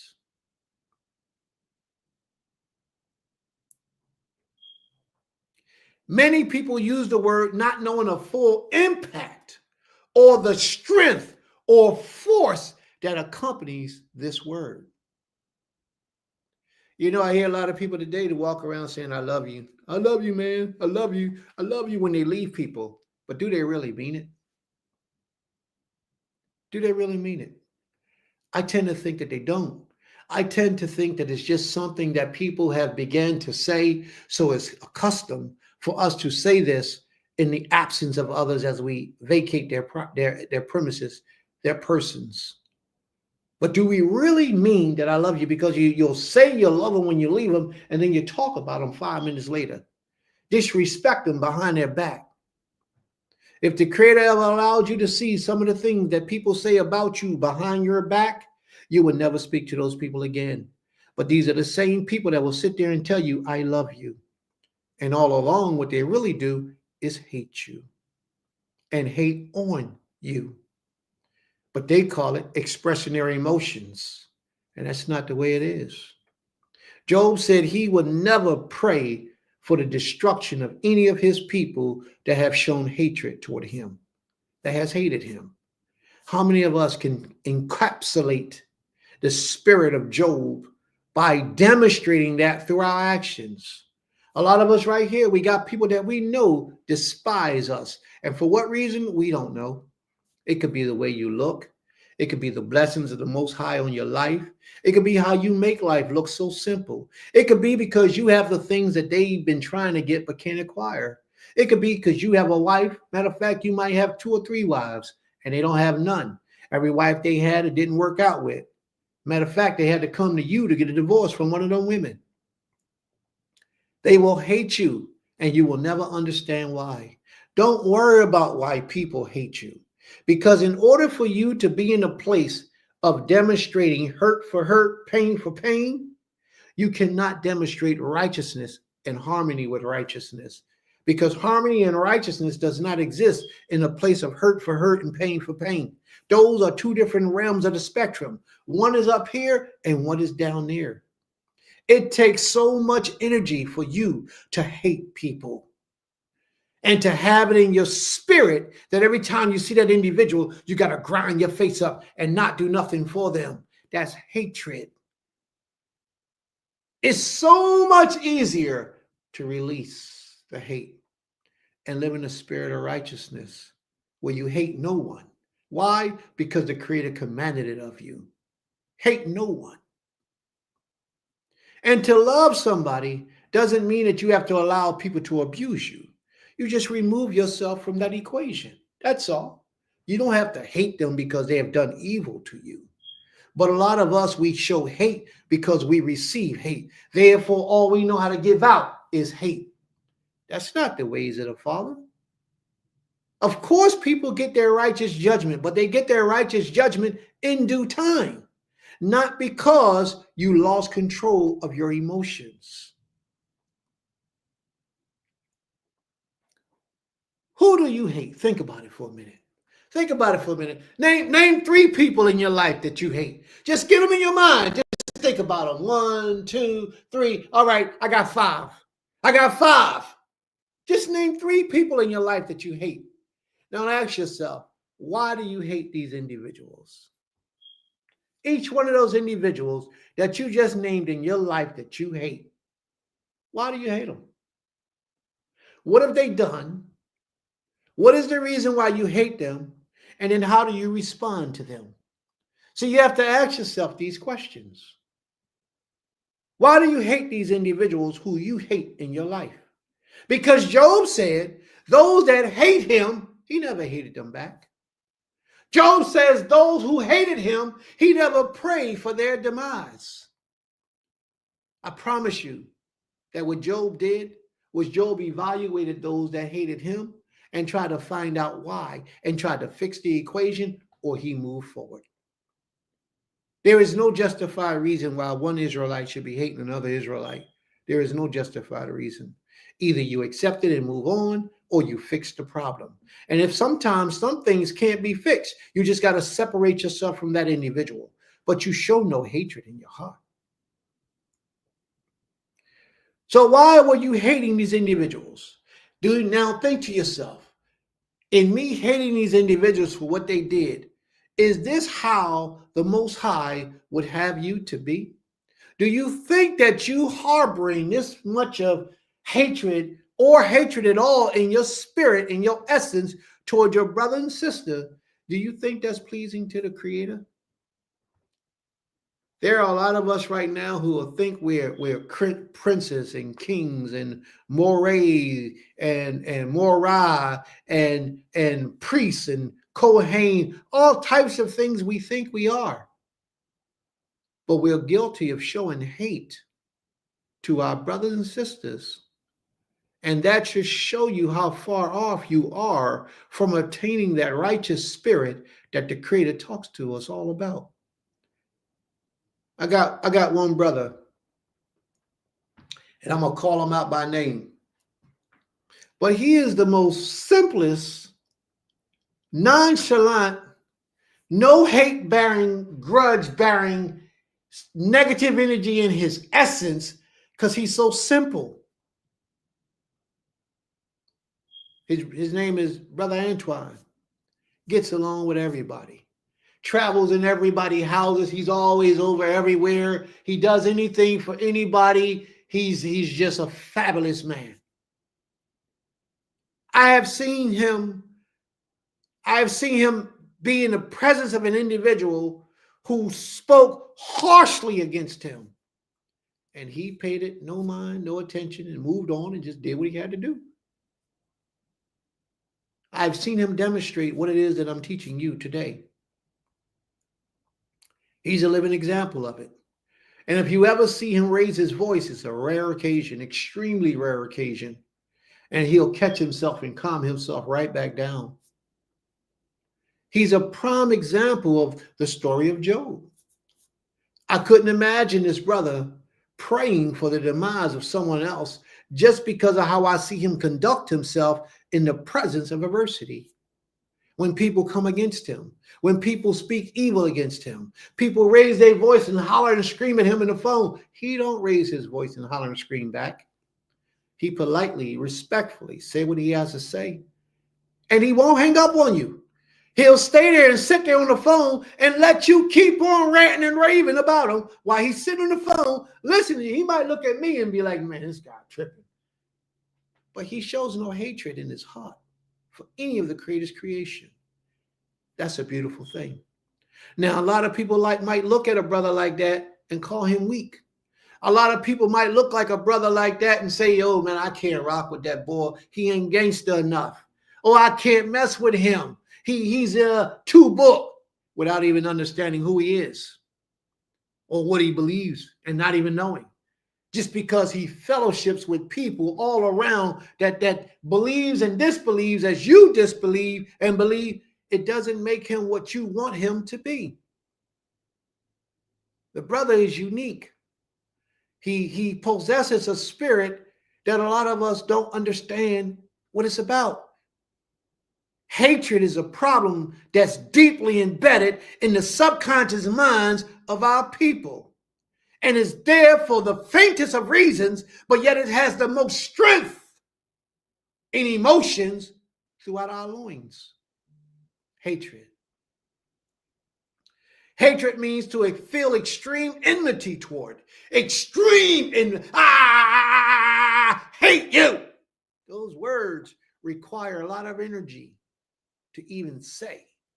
How much more energy does they need to express it through life toward an individual? First of all, you got to remember who those individuals are that you hate. Then you got to remember what you hate them for. And those two things don't usually go together over a period of time. Because the longer you hate somebody, the more you forget why you hated them in the first place. All you know is when you see them, this emotion comes upon you. This spirit comes upon you, a spirit of dislike. It's an extreme enmity toward an individual or a thing. These are the one of the things that we need to get under control and get out of our personality, out of our character before it destroys us. Because it depletes us. It robs us of our energy, our strength, our spirituality, our growth. It robs us of so much. And it prevents, it puts a barrier between us and the Creator so no blessings can come in because we got the hatred filling us up. Sometimes you wonder why your life is going the way that your life is going. Why it seems like you always getting the hard side of everything. And a lot of times it's because you got so much hatred inside of you for the Most High's people. You talk about everybody. Somebody's always wrong. Everybody in your circle is always something wrong with those individuals. Now, we're not talking about you talking about constructive criticism to make an individual better. You just got to put everybody down as if you yourself is on a plateau of righteousness and you're not. Remember, a lot of us live in a delusional state. We think things about ourselves that we are not. A lot of us are that. We try to pretend that sin is not within us. All along, we're lying to ourselves that we are innocent. This is what we do.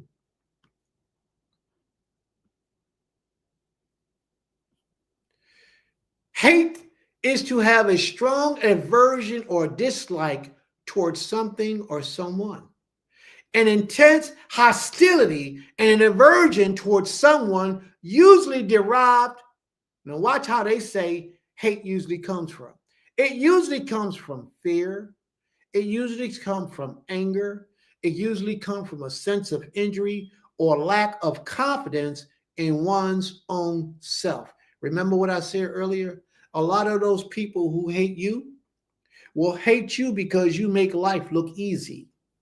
And they themselves can't achieve or haven't been able to achieve what you yourself has been able to achieve. And you make it look so easy. And they will hate you for that. It's because of the confidence, the lack of confidence that they have within themselves that they can't achieve it.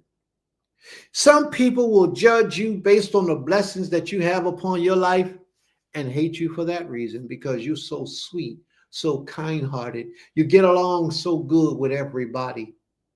And they don't like that because nobody gets along with them, so they will hate you. Some people will hate you because you got 5 cars in your driveway. Porsche, a Benz, a Bentley, a Navigator truck. You got all these things, a 2500 pickup truck. You got all those things in your driveway. And the man next door to you don't have a bike to ride. Not because he's poor and destitute and no heat, no electric, no food. Not that type of case, but because he want to do drugs. He want to get high. He want to party. He want to swing with the girls. He want to do everything, but he'll look at you in your life because you're disciplined. You're walking in the Torah. You're letting the Most High be your guide. You're helping people. He'll look at your life and despise you because you got the things that he don't have, but not knowing if he changes his mindset and begin to look at reality through a different lens, he can do better than you. But he doesn't know that. He's too busy hating you to be able to see how he himself can come up. And a lot of us fall victim to that today. We're busy hating. Sometimes you can hate people in your heart and don't even understand why you hate them. All you know is you don't like them. Oh, and I heard somebody else said something about that brother. Yeah, that's the brother right there. I don't like him. How many times you heard somebody say something about somebody? And when you see that individual, the first thing, it could have been 2 years ago, but the first thing coming to your mind was what that individual said about that individual. That person who said it was a hater. And he was hating on the individual. And you yourself became a hater by expressing those same emotions toward the individual when you saw them not knowing anything, whether their guilt or innocence. So if you allow that emotion to encapsulate how you relate to that individual, you yourself are guilty of sinning against the Almighty. You yourself. And then how many times did you hear somebody say something evil about somebody, hating on somebody, and then you finally get to meet the person and you be like, man, that individual ain't nothing like what that person said about them. Where are they getting that from? Because that person was a hater. Who said it? He was a hater. But you yourself have to prevent yourself from becoming like them. You have to. Because if you don't, you will be guilty of the same thing.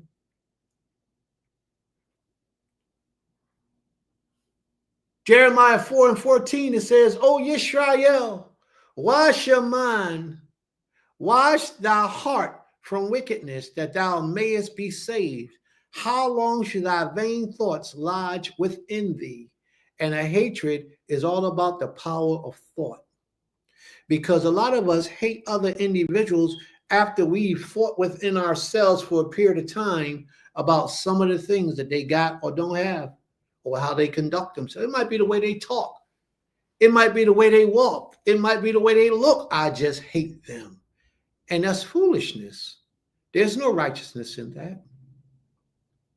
The heart, the Most High says in the book of Jeremiah, the 17th chapter, the ninth verse, it says the heart or the mind is deceitful above all things.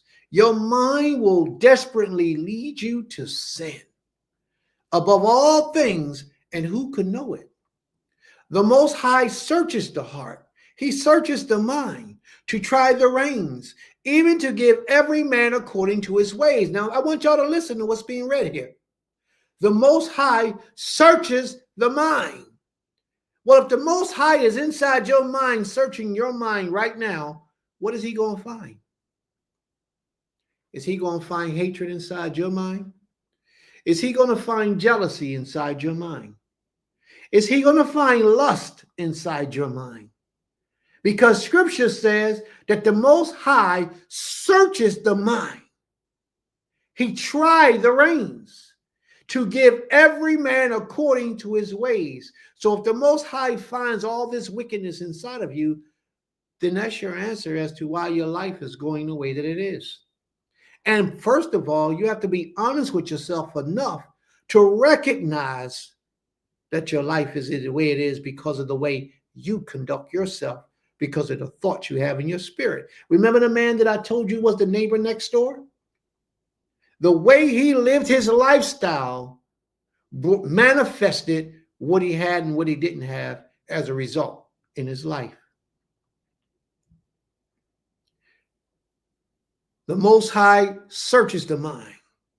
He tries the reins, and he gives every man according to his ways. So if this man was living a wicked and foul life, never taking responsibility for being a man and providing for himself, but just doing what the world found pleasurable, and the Most High comes and judged him based on his mind and then reward him based on his deeds or his thoughts, then it's quite naturally he should have almost nothing.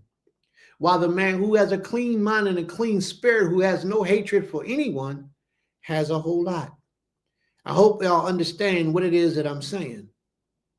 We have to internalize within our own selves, and we have to change our behavior, even the way we think about individuals. Now, this is deep because a lot of us don't understand the power of thought. You can't harbor righteousness and hatred in the same place. You can't do that. It don't work that way. You either love or you hate, but you separate all hatred from you or you bring all love. One or the other. But you can't have them both and say that it's okay, because it doesn't work that way. Leviticus 19:17. It says, thou shalt not hate thy brother in thy mind. Thou shalt in any wise rebuke thy neighbor and not suffer sin upon him. Wow. We're going to go to the book of Genesis. Brother Asa, are you ready? We're going to go to the book of Genesis, chapter 37, verse 1. And we're going to read all the way down to chapter 30, to verse 38. Genesis. Brother, yes. You got Genesis it. chapter. What's the chapter? Genesis chapter 37. 37 verse 1. And Jacob dwelt in the land wherein his father was a stranger, the land of Canaan. These are the generations of Jacob. Joseph, being 17 years old, was feeding a flock with his brethren, and the lad was with the sons of Bilhah and with the sons of Zilpah, his father's wives. And Joseph brought unto his father their evil report. Now, what did Joseph do? Joseph went back to the father and told on his brothers. That was a problem. They didn't like that. Joseph was considered to be the good guy, and they were considered to be the bad guys. Read on, please. Verse 3. Now Israel loved Joseph more than all his children, because he was the son of his old age, and he made him a coat of many colors. And when his brethren saw that their father loved him more than all his brethren, They hated him and could not speak peaceably unto him. Now, why did they hate him? What did Joseph do to make his brothers hate him? All he did was spoke the truth. All he did was spoke the things that they were doing that their father would not like them to do. And that's all a lot of you do to the people out there in the streets and the people in the world and other Israelites. All you do is speak to them about what they're doing wrong and how they should change their lives. If Joseph was hated by going back to his father to tell on their brothers, how much more would you be hated out here in this world of wickedness where everybody that you know in your company is doing wickedness? Now you got a girlfriend. Your girlfriend want to be a whore. She want to be a harlot. She want to go up and down the streets and sleep with whoever she want. Take a man home today, screw him tonight.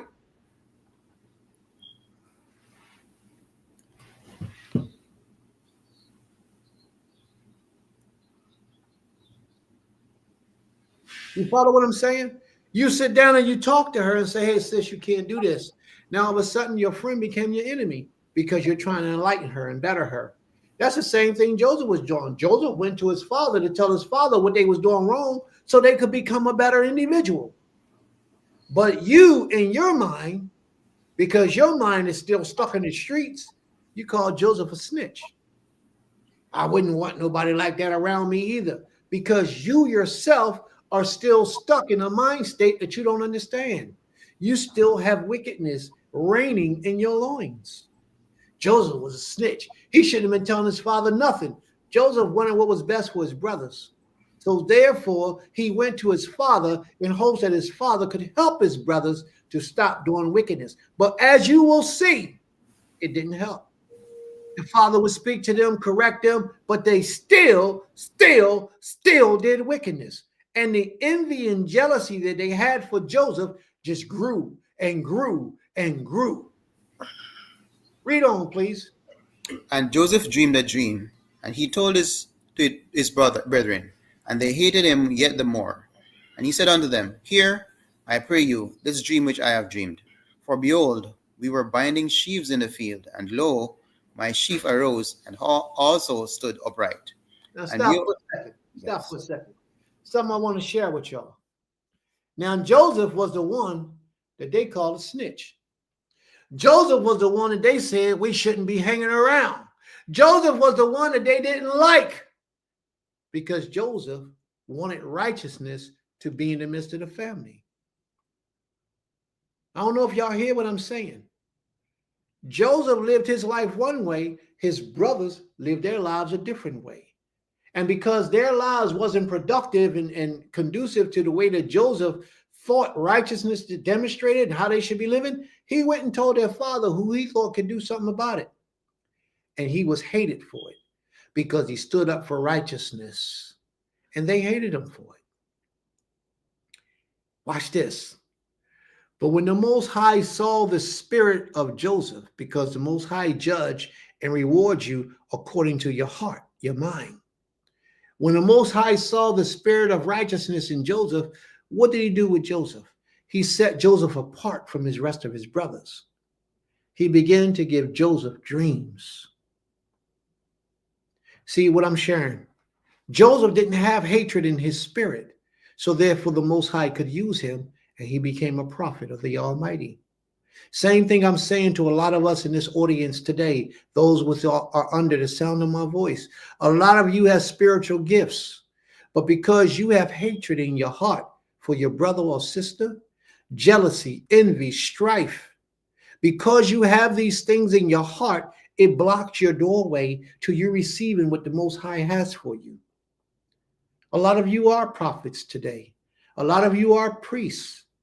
A lot of you are holy ones of the Most High, but because of the mind state that you walk around with daily, it prevents you from receiving what the Most High has for you, and you can't do it because he can't get through because you won't allow him to get through. The Most High can only bring things upon you if you willingly allow him to do it. Joseph was willingly allowing the Most High to work with him. So you know what he did? When he laid down, the Most High gave him a dream. the Most High visited him. And the Most High going to share with him some things that are to come. But what did this do? By the Most High sharing spiritual discernment with Joseph, it angered those who already was bitter toward him and made them more aggressive and more hatred against Joseph until the point where they tried to destroy his life. Do y'all follow what I'm saying? Read on, please. Chapter and verse. Genesis 37, verse 7 continued. And behold, your sheaves stood round about, and made obeisance to my sheaf. And his brethren said to him, Shalt thou indeed reign over us? Shall you reign over us, Joseph? What makes you think you better? Don't let nobody hear some news that you something that they know they ain't. That you're higher on a spiritual level in acceptance by the Creator than they are. These people will not rest in their grave until they see you brought down. They will come from everywhere to try to harm you verbally, physically, spiritually, in any way possible. And here Joseph was telling them, I'm going to be made king and y'all going to be made to serve me. And that disrupted their peace because Joseph was the youngest at this time. But yet Joseph was the purest. Are you the purest, Israel? Out of all the people that you walk with, that you know, are you the purest? Are you the closest to purity? A lot of times, in order for us to get that level of purity within ourselves, we have to have discipline within our minds. And disciplining within your minds has to do a lot with allowing others or outside influences to control you and how you think and how you move. And if you can resist the temptation of others attempting to control you, you have won half the battle. When people do things to anger you, to upset you, to make you move the way they want you to move, which is usually negative, but yet you have discipline within your character and you don't do it because you walk in your integrity, then you have arrived to the first level of righteousness. Now, once you can maintain that for any significant amount of time, like years upon years upon years, where it becomes a part of your natural makeup, you're getting closer to purity and righteousness. Read on, Brother Asa. Or shalt thou indeed have dominion over us? And they hated him yet the more for his dreams and for his work. They hated him the more for his dreams that the Creator, all he did was express what the dream was that the Creator shared with him. And they hated him even that much more. That means that they had to believe in what he said. In order for them to hate him and to get this anger and bitterness, they had to believe what he said. Because if somebody tell you, oh, I'm the king, and you don't believe that he's the king, by him saying it don't mean nothing to you. Oh, sheesh. I look at it all the time. Everybody over the internet got all these images where they the king, they got the crowns, and he's the king, and he's the king, and she's a queen, and all that type of stuff. I don't understand it to be true. I don't accept it to be true. Therefore, it don't bother me. Now I know I got a brother walking around, Brother Malachi, King Malachi, singing his heart out, dancing and shouting. And he says, King Malachi, all day and all night. That is widely accepted by everybody, and everybody have accepted that. Nobody looks at him like he thinks he's the king. Everybody accepts that as King Malachi and just move on with that. The moment that somebody says, if Malachi was to ever say, I'm the king of Israel and I got to reign over you, family, I'm supposed to reign over you, the Most High told me, it will all come to a crashing halt for Malachi. Because first of all, we don't believe that the king of Israel is here with us today. And if somebody says they're king, off with their head. Can't be possible. Can't be true. If Malachi ever said that he the king of Israel and he's supposed to reign over us, everybody would run from Malachi. But Prince would be sitting back looking at Malachi saying, okay, let me see. Let me see what he's talking about. And that's just the way we got to do things. That's how we need to start reacting and responding. not showing hatred because somebody believes something about themselves, unless you believe it. And if you believe it, then you become envious of it, and then it causes you to backlash against that individual. But if you don't believe what they say, why are you upset? Why are you upset? Brothers walk around talking about they're the Messiah. If you don't believe that they're Messiah, why are you upset? Because they said it? That shouldn't be enough to provoke you to lose control of your emotions. That's all I'm saying. Brothers say he a priest. Then if he says he's a priest, accept him for what he says until he shows you that he's not. And that's all you can do. Read on, please. Let's go. Genesis 37, verse 9. And he dreamed yet another dream, and told it his brethren, and said, Behold, I have dreamed a dream more, and behold, the sun and the moon and the 11 stars made obeisance to me. The sun, the moon, his mother, his father, and the 11 stars, all of his brothers, made obeisance to him. And watch what happens. Verse 10. And he told it to his father and to his brethren. And his father rebuked him and said unto him, What is this dream that thou hast dreamed? Shall I and thy mother and thy brethren indeed come to bow down ourselves to thee to the earth? Even his father had to question this. Now, if you notice, in this dream, the sun, the moon, and the stars all bowed down to him, which meant his father, his mother, and his brothers and sisters would all bow down to him. But here's the problem. His mother never got to do it. His mother didn't live long enough. When she bore Benjamin, she died.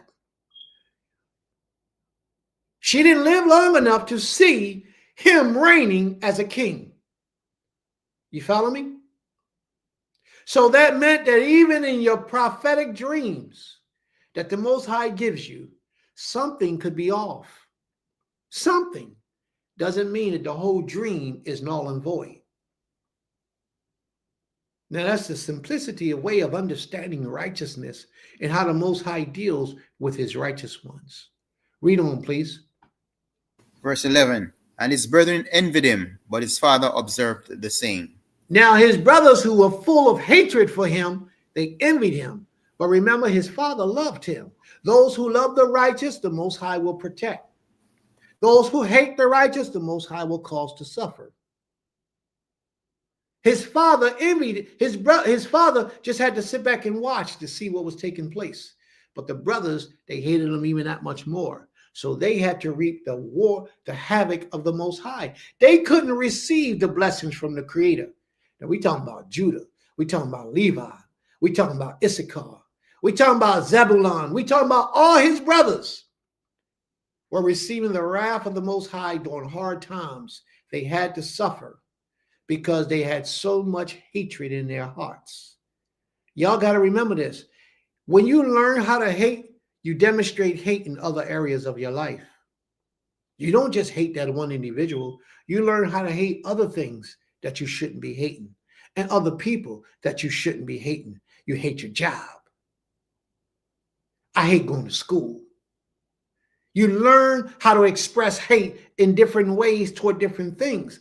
But if you alleviate the understanding, the concept of hate out of your life, you learn to deal with things which appears to be problems. You learn how to work them out. You know you got to get up every day, so you stop hating your job. You know you're trying to educate yourself, so you stop hating your school.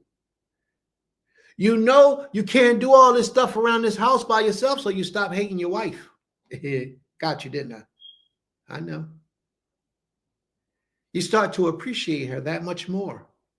But we got so many people that walk around in life every day hating their spouse. Oh, I can't stand him. I hate him. I hate her. You got so much hatred inside your soul that the Most High can't bring blessings upon you. And sometimes you can't even see the appreciation that the Most High already has in your life by giving you blessings and people to bring into your life to do certain things that you need done in your life. You're showing them so much hatred, you can't see the blessing in that person being in your life. Sometimes it's like that for us. Read on, please, Brother Asa. Genesis 37, verse 12. And his brethren went to feed their father's flock in Shechem. And Israel said unto Joseph, Do not thy brethren feed the flock in Shechem? Come, and I will send thee unto them. And he said to him, Here am I. And he said to him, Go, I pray thee, see whether it be well with thy brethren, and well with the flocks, and bring me word again. So he sent him out of the valley of Hebron, and he came to Shechem. And a certain man found him, and behold, he was wandering in the field. And the man asked him, saying, What seekest thou? And he said, I seek my brethren. Tell me, I pray thee, where they feed their flocks. And the man said, They are departed hence. For I heard them say, Let us go to Dothan. And Joseph went after his brethren and found them in Dothan. Now, Joseph's mind is pure toward his intentions toward his brother. He ain't got no hatred or envy or jealousy in his mind toward his brothers. He trying to see where they're at. He trying to find out. He might go back and report, but he just trying to see what's going on with him. Watch this. Read on, please. Verse 18. And when they saw him afar off, even before he came near unto them, they conspired against him to slay him. Stop. I don't know if y'all hearing this. When they saw him from afar off, all that bitterness, hatred, envy, jealousy, all that roused up inside of them. And when they saw him all the way over there, they thought on how they can bring about a demise of his life. That hatred had grown so strong that they tried to take their own brother out. They were actually going to chop him up, cut him up, kill him, until one of them stood up and said, I believe it's Reuben, I think it was, who stands up. No, it must have been Benjamin. One of them stands up and say, hey, no, let's kill him. Let's not kill him. Let's do it this way. And spares his life. But hatred can get so strong in the mind of a man that it causes a man to do evil. Read on. Let's see what happens, please. Genesis 37, verse 18. And when they saw him afar off, even before he came near unto them, they conspired against him to slay him. And they said one to another, Behold, this dreamer cometh. Come now, therefore, and let us slay him, and cast him into some pit, and we will say, Some evil beast hath devoured him, and we shall see what will become of his dreams. And Reuben heard it, and he delivered him out of their hands, and said, Let us not kill him. And Reuben said unto them, Shed no blood, but cast him into this pit that is in the wilderness, and lay no hand upon him, that he might. So it was Reuben. Yes. He said, hold up, don't kill him, because Benjamin hadn't been born yet. He said, don't kill him. Don't do it. Have mercy. He's still our brother. So that means that he didn't have as much hatred in his heart or larceny in his heart as his other brothers. Family, my whole key to this is that sometimes you can walk away in a certain state of mind. You can walk in life in a certain state of mind, full of evil and wickedness and hatred and destruction and jealousy and pride, so much in your mind that it blocks you from receiving the joy and the blessings from the Most High. You ain't got, it can't get through because you got the ceiling is iron over top of you. It's like iron. Blessings can't come through because you're filled up with the spirit of evil and wickedness in your very thought. And the Most High despises that in us. Read on, please, and let's bring that down. And lay no hand upon him, that he might rid him out of their hands, to deliver him to his father again. Verse 23. And it came to pass, when Joseph was come unto his brethren, that they stripped Joseph out of his coat of many colors that was on him. And they took him and cast him into a pit, and the pit was empty, there was no water in it. And they sat down to eat bread, and they lifted up their eyes and looked, and behold, a company of Ishmaelites came from Gilead with their camels. They took this brother, stripped him of all his clothes, and threw him in a pit. That's how much hatred they had for their own flesh. That's how wicked of a people we can be. They took their own brother. Matter of fact, the youngest brother that they had at that time. the youngest brother, stripped him down butt naked and threw him in a pit to prevent from killing him.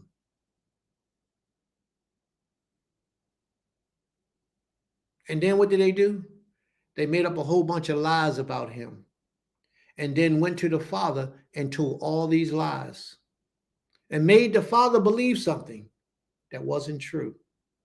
And the father went on in life believing something that wasn't true, therefore missing out on all the blessings that he could have had with his son in his life, because he took the word of evil men and embraced it in his own life. Read on, please. Verse 25. And they sat down to eat bread, and they lifted up their eyes and looked. And behold, a company of Ishmaelites came from Gilead with their camels, bearing spicery and balm and myrrh, going to carry it down to Egypt. And Joseph said unto his brethren, and Judah said unto his brethren, what profit is it if we slay our brother and conceal his blood? Now they're trying to get something out of doing wickedness. They're doing wickedness. Now they want to benefit or come up from doing wickedness. How many of us are like that today? Read on, brother. Verse 27. Come, and let us sell him to the Ishmaelites, and let not our hand be upon him, for he is our brother and our flesh. Whenever somebody comes against you to bring you down, it's something for them to come up. Some kind of way they're looking for some kind of benefit to take your place or to have you removed or get some kind of blessing out of this situation. And that's not righteousness at all. Read on, please. And his brethren were content. Then there passed by Midianites merchant men, and they drew and lifted up Joseph out of the pit and sold Joseph to the Ishmaelites for 20 pieces of silver, and they brought Joseph into Egypt. And Reuben returned unto the pit, and behold, Joseph was not in the pit, and he rent his clothes. And he returned unto his brethren and said, the child is not, and I, whither shall I go?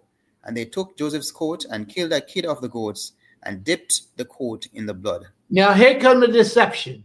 I need you to read that again in a minute. Here comes the deception. Whenever they come up against a righteous man, the only way that they can substantiate is to create evil in the minds of the people that they're trying to convince that this man was evil.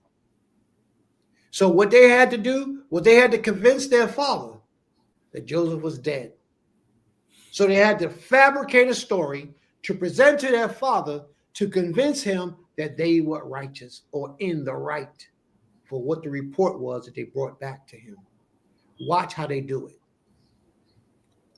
Genesis 37:31. And they took Joseph's coat and killed a kid of the goats and dipped the coat in the blood. And they sent the coat of many colors, and they brought it to their father and said, this have we found. Know now whether it be thy son's coat or no. And he knew it and said, it is my son's coat. An evil beast hath devoured him. Joseph is without doubt rent in pieces. Now watch how they did it, family. They never told him that an evil beast devoured him. Did they say that? All they did was made it look like something wicked had taken place, presented it to the father, and allowed the father to use his own information. So they never lied about what they said, but they lied through their actions of trying to deceive the old man. They brought back a coat with blood on it and say, hey, look, and ripped it up and say, here, this is what we found.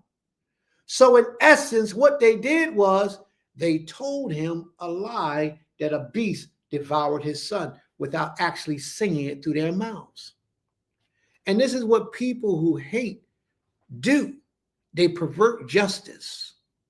They pervert righteousness, and they bring about wickedness. And if you're not crafty enough, you will get sucked in on their wickedness with their thoughts, their deeds, their actions, and you will begin hating somebody for no justified reason, separating yourself from the blessings that the Most High could have brought in your life because you listened and you was a part of somebody who was really motivated through hatred. That's not the way this is supposed to be. Let's go to the book of Job real quick. Job 31 and start at verse 1, please. Job 31, Verse 1. I made a covenant with mine eyes. Why then should I think upon a maid? For what portion of God is there from above? And what inheritance of the Almighty from on high? Is not destruction to the wicked, and a strange punishment to the workers of iniquity? Doth not he see my ways and count all my steps? Does not the Most High see his ways and count all of his steps? Read on. Verse 5. If I have walked with vanity, or if my foot hath hasted to deceit, let me be weighed in an even balance, that the Most High may know mine integrity. If Now, my how many people can swear an oath like this before the Creator? How many people are really how many of us are really, I mean, you righteous, right? You're a servant of the Almighty, correct? So how many of you can actually say this like Job did? Now watch what Job said. Watch what he said. The first thing he said when he first started, he says, I made a covenant with my eyes. How then could I gaze at a virgin? Wait a minute. I made a covenant with my eyes. So how can I gauge at a virgin? How would I take and destroy this woman by lusting after her? And it does say virgin, the word is Betula, but they have translated as a young woman. But it's or a woman they have it as, but it's Betula, which means a virgin. Job realized that the first covenant that he had to make in order for him to live a righteous life was a covenant he had to make with himself. And that covenant that he made with himself was first made within his eyes. Why did he say, I made a covenant with my eyes and that I wouldn't look at a virgin? He said this because he did not want to lust after anything. He wanted to have self-control and discipline in all of his actions. Not that he wouldn't go after a virgin to marry her, but he didn't want to lust after a woman. And that lust perverts the mind, the thoughts, just like hatred perverts the mind and the thoughts. That lust perverts your thoughts from seeing what should be seen to seeing what you want to see. Self-control and discipline that Job displayed allow him to see what was really there. And that's what he should be seeing. A lot of times, brothers, and I just got to be honest, and you live in a lot of women, just got to be honest. When you use your eye of lust and you have no discipline over your eyes and you use your eyes and you're lusting after somebody, you invite bad situations into your life because you have no control over your thoughts, over your spirit, over your mind, over your desires. You have no control. So therefore, it's a lust. Why did you choose that mate that you with today? Why did you choose to be with them? For what reason? You got 3, 4, 5 different baby daddies. Think about it for a minute. Why was you with those men? What was the reason? I promise you, family, 99% of the time, it will be because of lust. We find ourselves in the worst of conditions because we lusted. You men, you males, I have to call you males because that's what you are. You got all these children out here that you don't care about, don't take care of, don't even attempt to provide for. Nothing. Women after women after woman. And even if you only got one that you don't do for, not because you're trying but you can't do it, it's because you don't even care. When you had that woman, what was the reason why you took her? What was the reason why you even had the conversation? What was the reason why you entered a relationship? Usually it's because of lust. And the lust starts right here. Job realized that hatred starts right here as well. Because people are seeing things about you that they themselves don't have within them. So therefore they hate you. Job realized that I have to bring the eyes under discipline. And a lot of us, family, we have to do that same thing. We got to learn to control our eyes. The very first thing, before we learn to control our eyes, the first thing we got to learn is that our eyes are the doorways to our soul. That our eyes will allow things to come in that will pervert our mind and pervert the justice within our minds. And we have to learn to bring that under subjection, first of all. That's the first thing we have to learn to do. Job realized that. And Job said, I had to learn to discipline my eyes and not be controlled by my eyes. Your eyes will get you in the world of trouble if you don't know how to use them properly. So the first thing Job did was he learned to control his eyes. He said, what will be my portion from Elohim above and my heritage from the Almighty on high? He says, is not calamity for the unrighteous? So Job is actually saying, if you don't discipline yourself to control your eyes, you are not righteous. See, in order for one to be righteous, they must be in mastery over their actions, mastery over their thoughts, mastery over their desires. You have to be that in order to be considered righteous. And if you're not, then you're wicked. If you have a look at the analogs of the wicked, they call themselves free thinkers. They're able to do anything and everything freely. Anything and everything, long as it's freely. But when you analyze the righteous has to discipline themselves. There's more work to be righteous in this wicked world. It's more work to be righteous. The righteous have to discipline themselves because the things that the world have taught us is pleasuristic and good things are evil, wicked, and dirty things.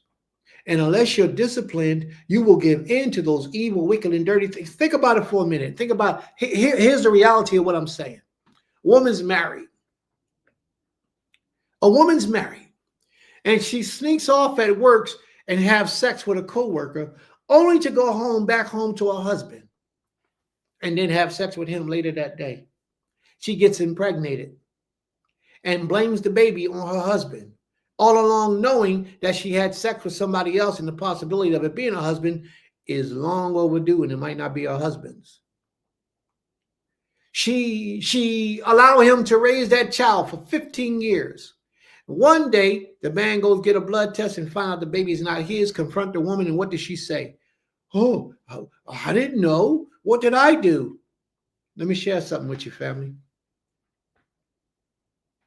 The ways of the world are evil and wicked, but it's so much excitement in it. What happened was, when she gave in to that guy at her job, that sex with him was like unbelievable, powerful sex. Way better than she had with her husband. Way better. You know why it was that way? Because it was wrong. It was wicked. It was evil. And it was filled with demons. Those demons came and possessed her spirit.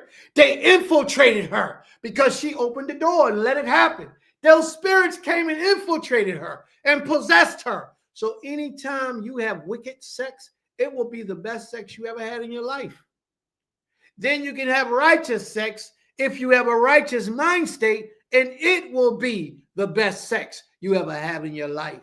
But too many of us are giving ourselves over to wicked sex and wicked, abominable things, and we enjoying the demons that come along with it.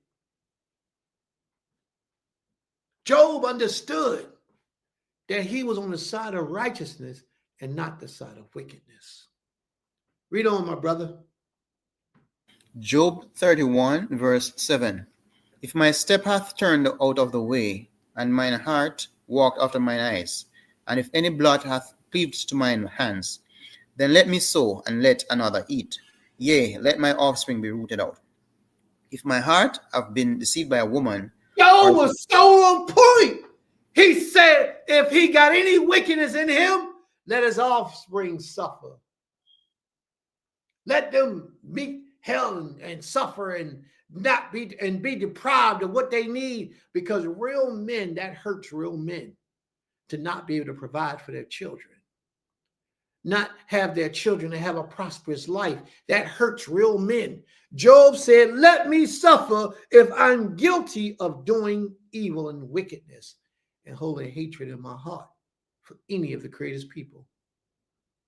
Read on, please. Verse 9. If mine heart have been deceived by a woman, or if I have If what? If what? my heart have been deceived by a woman, If my mind has been deceived by a woman.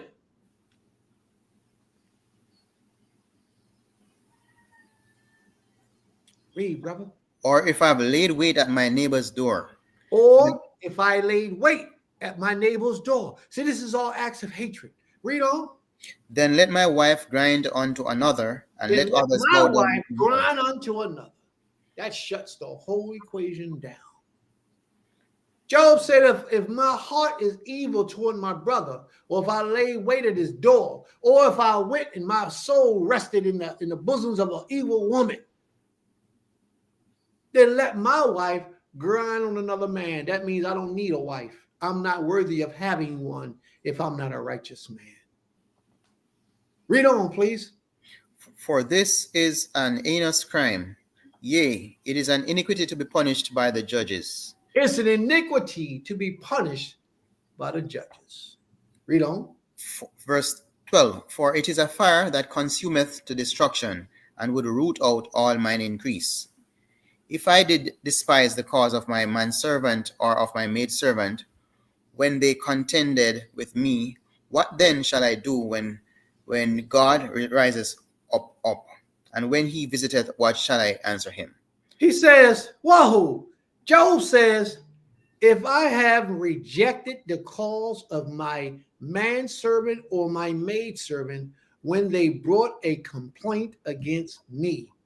Job saying people can hate and hate and hate, but when they say something to you, allow it to rest upon your mind.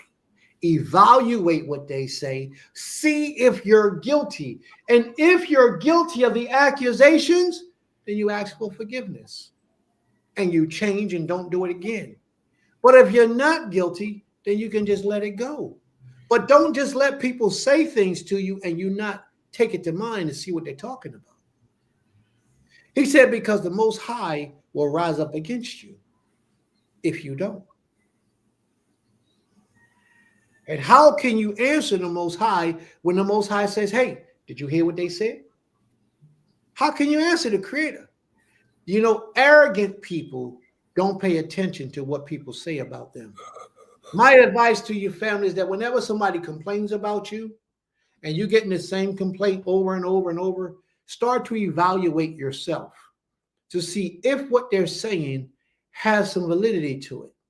Because sometimes the Most High is trying to get a message across to you and you don't hear it because your heart is hardened and you're arrogant. Did not he who made me in the womb make him? And did not one fashion us all in the womb? Read on, my brother. Job 31, verse 16. If I have withheld the poor from their desire, or have caused the eyes of the widow to fail, or have eaten my morsel myself alone, and the fatherless hath not eaten thereof. For from my youth he was brought up with me as with a father, and I have guided her from my mother's womb. Read that again, please. I don't know if you all can hear this. Job was so powerful that at the end of all these people bringing all this hatred and accusations that called themselves their friends, at the end of them bringing all this hatred to Job, the Most High tells those people to go to Job and ask him to pray for you, because him out here, but you I ain't trying to hear. Read that part again. Please, family. Prince ain't teaching for nothing. Prince is trying to teach you how to get on a level of righteousness that most don't achieve in this lifetime. And Job is giving you a hit right here. Read on, please. If I have withheld the poor from their desire, or have caused the eyes of the widow to fail. If I've held the poor from their desires, you are here to help souls. You are here to help souls to be better, to be greater. And if it's a way that you can help them, then help them. please. And what's that next part? Or have eaten my morsel myself alone, and the If he had fatherless have all not this food, instead of helping feed the poor and the homeless, he ate it all by himself. He's letting it be known that I'm a sinner. I'm wicked. How about you, family? How many people do you feed with the money you go out and sweat for every week? And you finally get your money home, go in the shopping, go to the store, buy some food. How many people do you feed with your money? Do you send in your money to the temple so Prince can feed some people? Do you do that? Because you should. So Job is saying, when I go get my food, if there's hungry people around me, they eat too. Read on, brother C, please. Verse 19. If I have seen any perish for want of clothing, or any poor without covering. Any poor without covering. And if I see them and they need something, I'm going to be the provider for them. I'm going to help them. How many of us have that attitude today in life? That we're so concerned about the safety and securities of others that we would deprive ourselves of a week's paycheck to be able to help another family in need. How many of us are like that? Because we are supposed to be striving day in and day out, every Shabbat, every year, every Day of Atonement, every Passover. We are supposed to be striving to be a better version of ourselves every year. Well, some of us, we've been doing this for 15 years. So ask yourself, how much better have you gotten in 15 years at mastering these things that Job is talking about right now?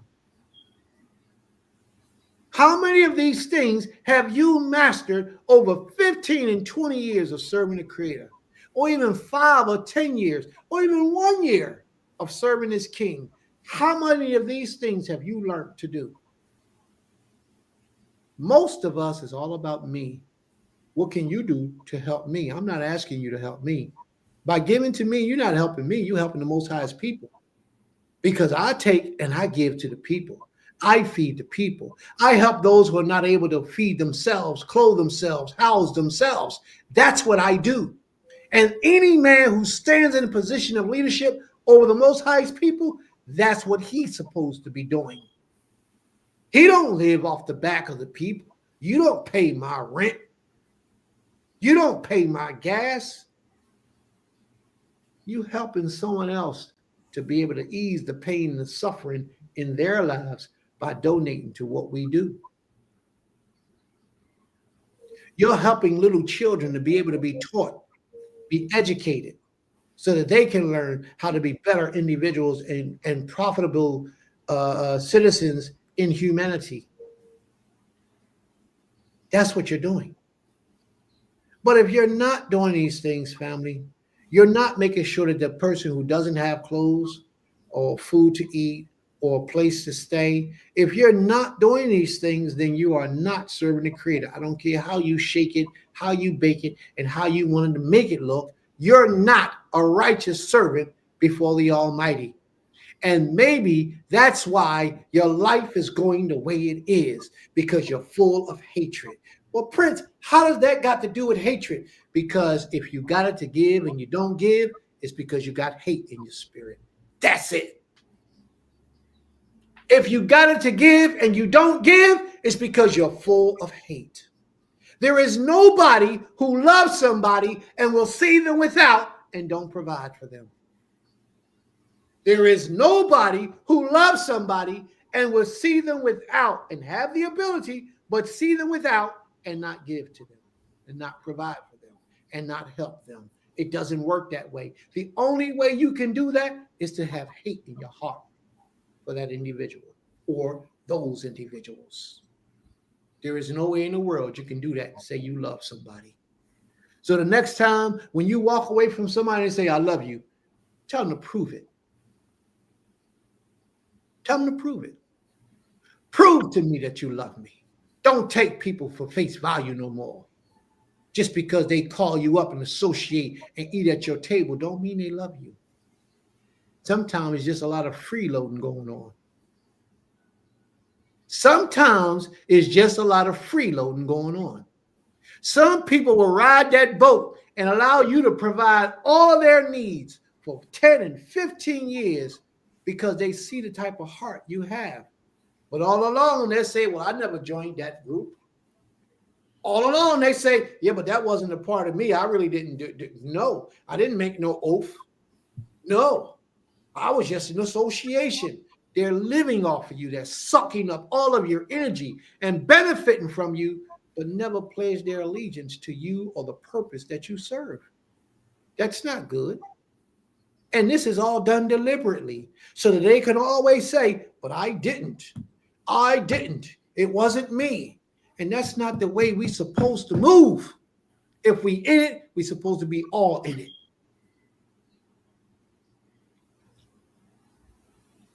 So therefore, if that brother over there is in need and you have, he shouldn't be in need. Unless that brother's not worthy, but you can't hold that hatred in your heart and not do. Do y'all understand what I'm saying? If that sister over there is in need and you have, and she's still in need, something's wrong with you, because you're supposed to be a righteous servant of the Most High. You will never find anywhere like that in the prophecies of old, where the prophets had, the people needed, and the prophets didn't give. You won't have that. You won't find that. Read on, brother. Job 31, verse 20. If his loins have not blessed me, and if he were not warmed with the fleece of my sheep, if I have lifted up my hand against the fatherless, when I saw my help in the gate, then let mine arm fall from my shoulder blade, and mine arm be broken from the bone. He said, if I didn't lift my hand to help my people, the fatherless, when they were in need, then let my arm fall out of its socket. You should have warned me before I read that one, Prince. It's an oath that I just made. Right, well, say it again. Says, you should have, it says, then let mine arm fall from my shoulder blade, and mine arm be broken from the bone. That's an oath. That's right. That's an oath. How many of us can make that type of oath today? You know why many of us can't make that oath? Almost none of us. Because a lot of us are living contrary to righteousness, but yet expecting the blessings from the Creator upon our lives. Why would the Creator bless a mess? Now, the Most High gives you a little bit just because he's allowing you to survive. But the Most High has not opened up the windows of heaven upon you, which he wants to do. But you keep prohibiting him from opening up the windows of heaven because you don't give your existence over to him. And so many of us hold back from giving the Most High the best of us because it takes away from us having fun. It takes away from us having pleasuristic things to take place in our lives. So therefore, we don't give our best to the Most High. Job swore that if he didn't do these things, let his arm fall out of his socket and let his bones be broken so that it never returns. That's how serious of an oath Job took, because Job was about that life for real. He wasn't harboring hatred in his mind for his people. The first chance I get, I'm going to sabotage him. I'm going to sabotage her. I'm going to make him hurt. I'm going to make her suffer. Job wasn't that kind of individual. Job said that if his brother was in pain, you pray for them. Not for them, but you pray for them. You understand? You do not pray for the hurt or the harm of somebody that's already down just because you don't like them. That's what he's saying. Do y'all follow me? I pray that you do. Read on, please. Job 31, 23. For destruction from El was a terror to me, and by reason of his highness I could not endure. If I have made gold my hope, or have said to the fine gold, thou art my confidence. Now, If He's taking us to another level right now. There are a lot of us who desire wealth. Job is saying, if I made that my only focus, my primary goal, then bring these curses upon me. There are so many Israelites today, Hebrew Israelites, that are in a financial position to do good, and they're getting that money, but they do nothing with that money to help the people. It's all about them. And anybody they bring into their circle has to be a benefit for them primarily in their lives. They'll help others as long as they ultimately are helping themselves. Job is saying, I am not going to allow greed for wealth to blind my eyes towards serving my people. Watch what he says. Read on. Verse 25. If I rejoiced because my wealth was great, and because mine hand had gotten much, if I beheld the sun when it shined, or the moon walking in brightness, and my heart hath been secretly enticed, or my mouth hath kissed my hand, this also were an iniquity to be punished by the judge, for I should have denied. He said, my mouth has kissed my hand. What that mean? Oh, I did this. Mm-hmm. I did. Look what my hands have put to, and I have accomplished what I have done. So many spiritual leaders, so many people are walking around proud of their own actions while their people are suffering. I don't understand it. How can you be so happy? Your life is going so good for you, but your people suffering. You're getting all that money and you ain't helping nobody.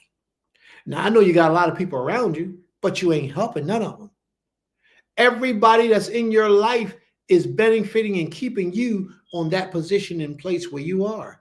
How many of those people do you actually help in their lives after Shabbat is over? You know what I mean? And at this time, Job was just a regular man living in the community, but he was filthy rich. So Job's saying there is a way that you can become filthy rich, and you don't have to hate on your brothers and sisters. You can be an honest man. You can walk in your integrity. This whole chapter is about walking in one's integrity. Read on, please. Tell us where you at, chapter and verse, please. Job chapter 31, verse 29. If I rejoiced at the destruction of him that hated me, or lifted up myself when evil found him, neither have I suffered my mouth to sin by wishing a curse to his soul. If the men of my tabernacle said not, O that we had of his flesh, we cannot be satisfied. The stranger did not lodge in the street, but I opened my doors to the traveler. If I covered my transgression as Adam, by hiding mine iniquity in my bosom, did I fear a great multitude, or did the contempt of families terrify me, that I kept silence? Job just said something that was real powerful. He said, I opened my door to the traveler. Yeah. He said, I opened my door. That means that I'm giving of myself. How many times have you opened your door to somebody you knew that was coming through, that you know they needed something and you helped them?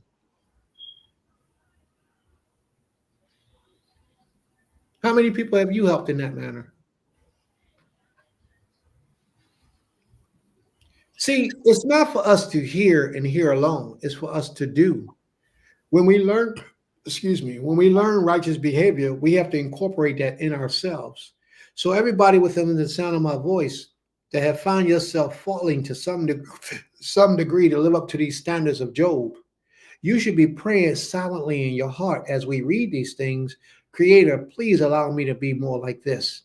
Creator, please allow me to incorporate this into my actions. Creator, please allow me to be a better servant of yours. And by doing that and asking of the Creator, afterwards, you have to begin to live it out. You can't ask of the Father and not pretend as if you already have it by living it. If you ask the Creator for a husband, then you have to walk life like you have a husband already. And then the man that is meant for you will find you. But if you acting like I don't have a husband, so therefore I ain't got to do this, I ain't got to do that, and I ain't got to do this, the only thing that's going to find you is a piece of trash of a guy. But a righteousness is like a magnet toward righteousness.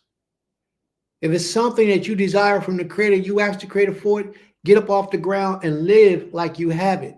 Don't expect it to fall out of heaven. By doing, you will make it to be, and the Most High will bless your efforts. Do y'all understand? If you say, Creator, I need a job, but every day, all day, you laying in the bed, then you shouldn't ask the Creator for a job.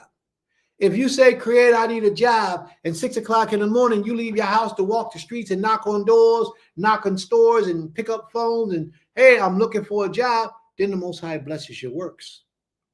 But he ain't going to bless you if you ain't trying to put forth effort to bless yourself. So therefore, when you're hearing these lessons of Job, And Job speaks about discipline of my eyes, control of my spirit, controlling my temperament, not being showing hatred toward my brothers or sisters, and not being envious or jealous toward any of those individuals. When you're praying to the Almighty to help you incorporate this type of personality within you, now you have to go out and actually put it to work and become these things that you pray for. And then the Most High will bless your effort. Do y'all follow me? I pray y'all do, because this is some powerful stuff being brought right now. See, it's all about the reconstruction of our people, the development of this nation. We got to get it right, family. We got to get it back to where it belongs, because we are going so far away from righteousness that we have gotten comfortable living in wickedness. You know why we have gotten comfortable living in wickedness? Because we have been there so long. One little step toward righteousness, we think we've done something major, and we ain't done nothing. We got so much further to go in righteousness. Read on, please. Okay, so Job 31, verse 34. It says, did I fear a great multitude, or did the contempt of families terrify me, that I kept silence and went not out of the door? Oh, that no one would hear me. Behold, my desire is that the Almighty would answer me, and that mine adversary had written a book. Surely I would take it upon my shoulder and bind it as a crown to me. No. He said that my adversary had written a book. Now, let me tell you the science behind that and what Job is saying. Job is saying, if those who hate me would give me cause and allow me to understand why they hate me, then I would take that and I would bind it to my soul, and I would work on myself, make myself a better man based on what the people that hate me say is wrong with me. Because sometimes you can't see your own problems. You can't see yourself. So read that verse again, please. Watch what Job says about the book of the adversaries. Verse 35. Oh, that one would hear me. Behold, my desire is that the Almighty would answer me, and that mine adversary had written a book. That my adversaries have written a book. And what are you going to do with that book? Surely I would take it upon my shoulder and bind it as a crown to me. He would take that book upon his shoulder. He's his adversary. These are people that hate him. The things they would say about him in that book, he would put it upon his shoulder and wear it as a crown. Watch, read on, please. Job 31, verse 37. I would declare unto him the number of my steps. As a prince would I go near unto him. I will declare unto him an account of all that I've done. Like a prince, I would approach unto the Most High, to that person. Read on. If my land cry against me, or that the forests likewise thereof complain, if I have eaten the fruits thereof without money, or have caused the owners thereof to lose their life, let thistles grow instead of wheat, and cockle instead of barley. Now that's very good what Job just said. Job is actually saying, I'm going to read it again, and then I'm going to tell you what he's saying. This is actually what he's saying, though. He's saying, I ain't going to live nowhere for free. Ain't nobody going to I'm not going to just misuse and abuse the comforts that someone is allowing me to, because somebody had to pay somewhere along the line. That's what Job is saying. Listen to what he says. If my land have cries out against me, and if furrows have wept together, if I have eaten its yield without payment, and made its owners breathe their last. Job is saying, if I have benefited off the land, but yet I haven't paid my way, then I'm not worthy. He says, if I have done this, and if I'm guilty of this, let thorns grow instead of wheat. Let me be fed no more. And foul weeds instead of barley. Let me be fed no more. The words of Job are ended. May the Most High be praised. Toda Rabbah. Any questions or comments, family? Thank you, my brother Asa, for reading. I greatly appreciate it. So we're going to see, are there any questions or comments? Any questions or comments? Whoo, yes. Let's do this thing.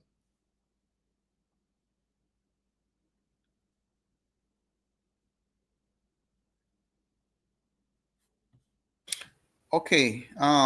Regarding the first verse of Job chapter 31, him having made a covenant with his eyes. To fully understand this, is it wrong to see a maid looking good and admiring how well she looks? Absolutely not. Absolutely not. There's nothing wrong with you seeing a maid and appreciating her beauty and the attraction, the physical attraction that you may see. But Job is thinking about lusting after an individual. When you lust after an individual, no righteous thoughts come into your mind. They're all wicked. Job is disciplining his mind, his thoughts, his eyes, so that he don't lust after anything, especially a virgin.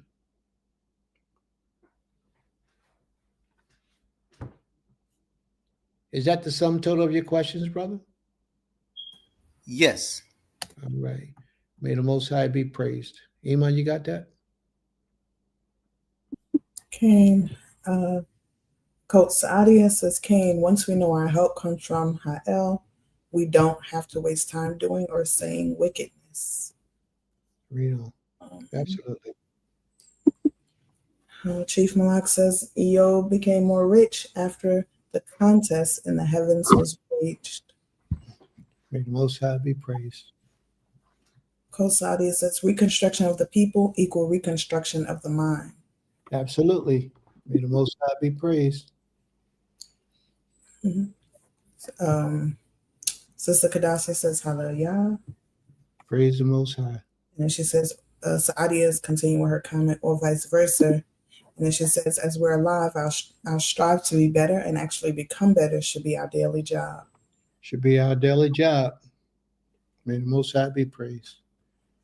Cheddar. All right, family. If there's any other questions or comments, please post them.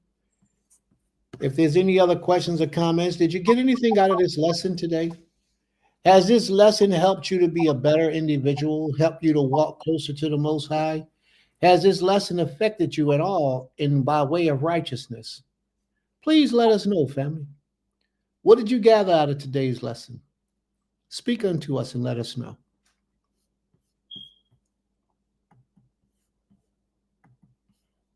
Okay, Prince, I know I'd said I'd finished on that first question, but what does the law say pertaining to lust?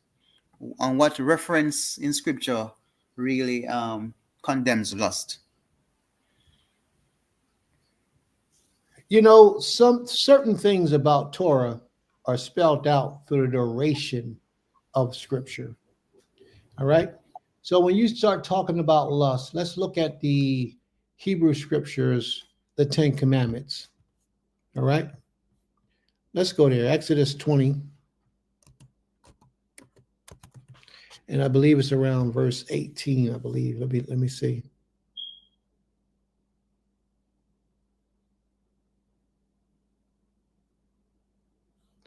All right, let's start at verse 16. It's not 16, verse 17.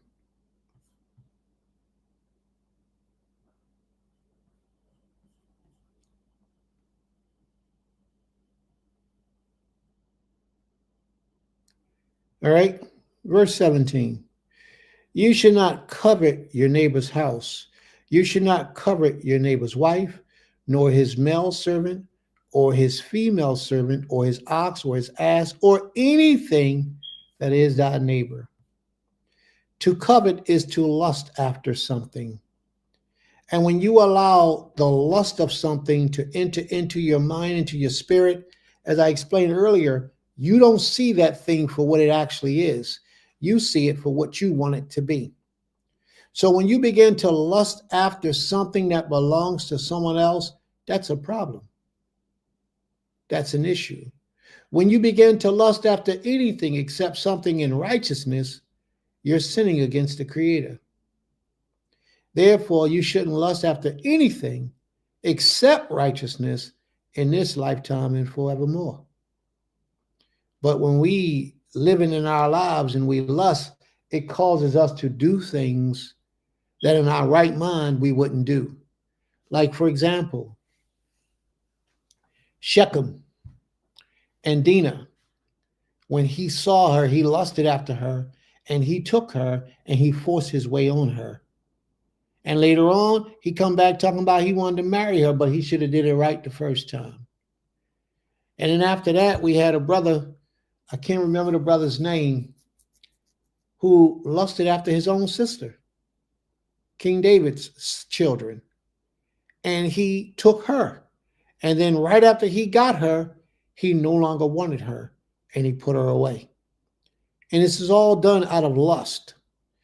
Another example of lust would be what Naboth in Nabal's vineyard, how King Ahab had done to Nabal's vineyard with his wife Jezebel.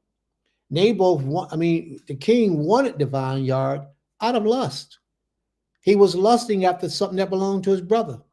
He wanted it out of lust, but it wasn't for him. The brother said, no, I don't want to sell it. The Creator gave us this as an inheritance, and I don't want to sell it. The king start moping, goes back to his wife and tell his wife, the queen said, don't worry about it, I got it. The queen had the man killed, brought up on false accusations, false charges, killed that man so that her husband could have after his lust. Lust is a horrible thing.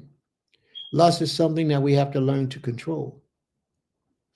Lust will destroy us. In almost every instance, lust is wickedness. All right? So I pray that you understand. That's just an example. Maybe one day I can give a whole lesson on lust. But that's just an example of Scripture telling us that lust is not a good thing for us to do. Thank you very much, Prince. I understand. It's just that in terms of the reference, and that is very much matching the explanation. Appreciate it. All right.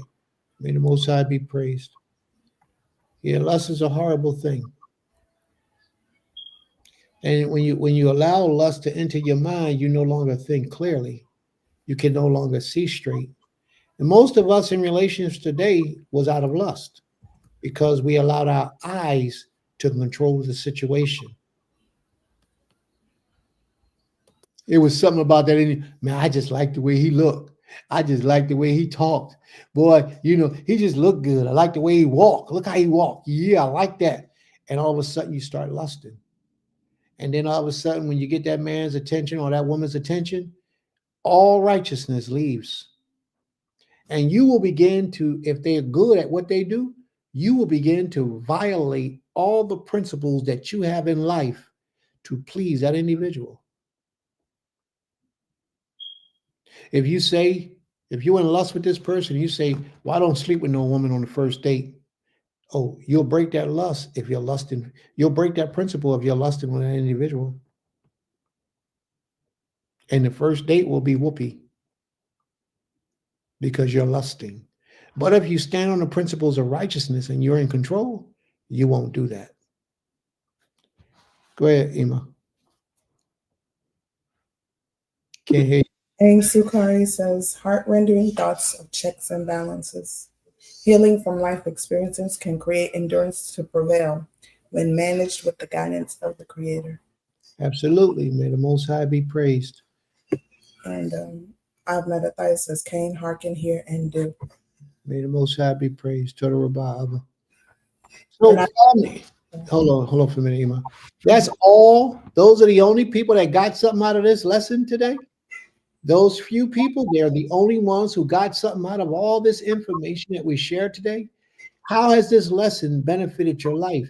Please don't be ashamed to tell us. Don't be ashamed to share, because you could be helping someone else to help themselves in their lives as well by the same things that you got to help with. Go ahead, Emma. My apologies. Oh, no problem. Yeah, I wanted to say how, for me, like, I'm just thinking about the lesson on so many levels.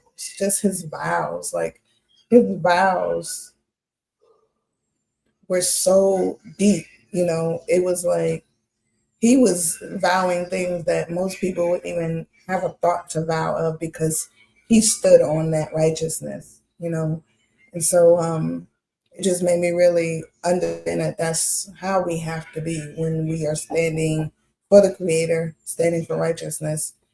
And I'm nowhere near Job in my thoughts and where I live and what I think of myself, right?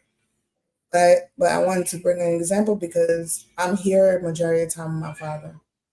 In these last couple of weeks, my brother's been here and my father's been having, accidents, where a male needs to address that. And so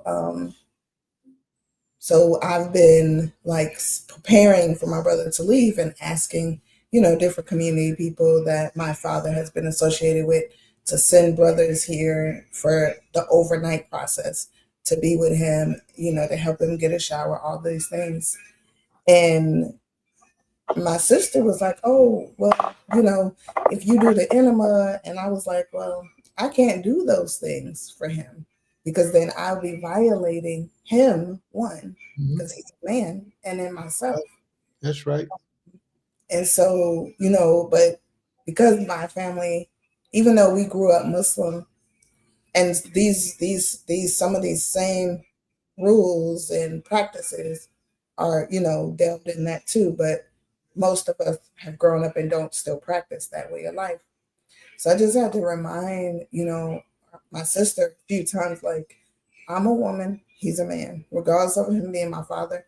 I don't want to see him sitting in, any of his, feces or anything, but I can't address it. Like I have to ask one of the brothers in the community or call a nurse to come and address it.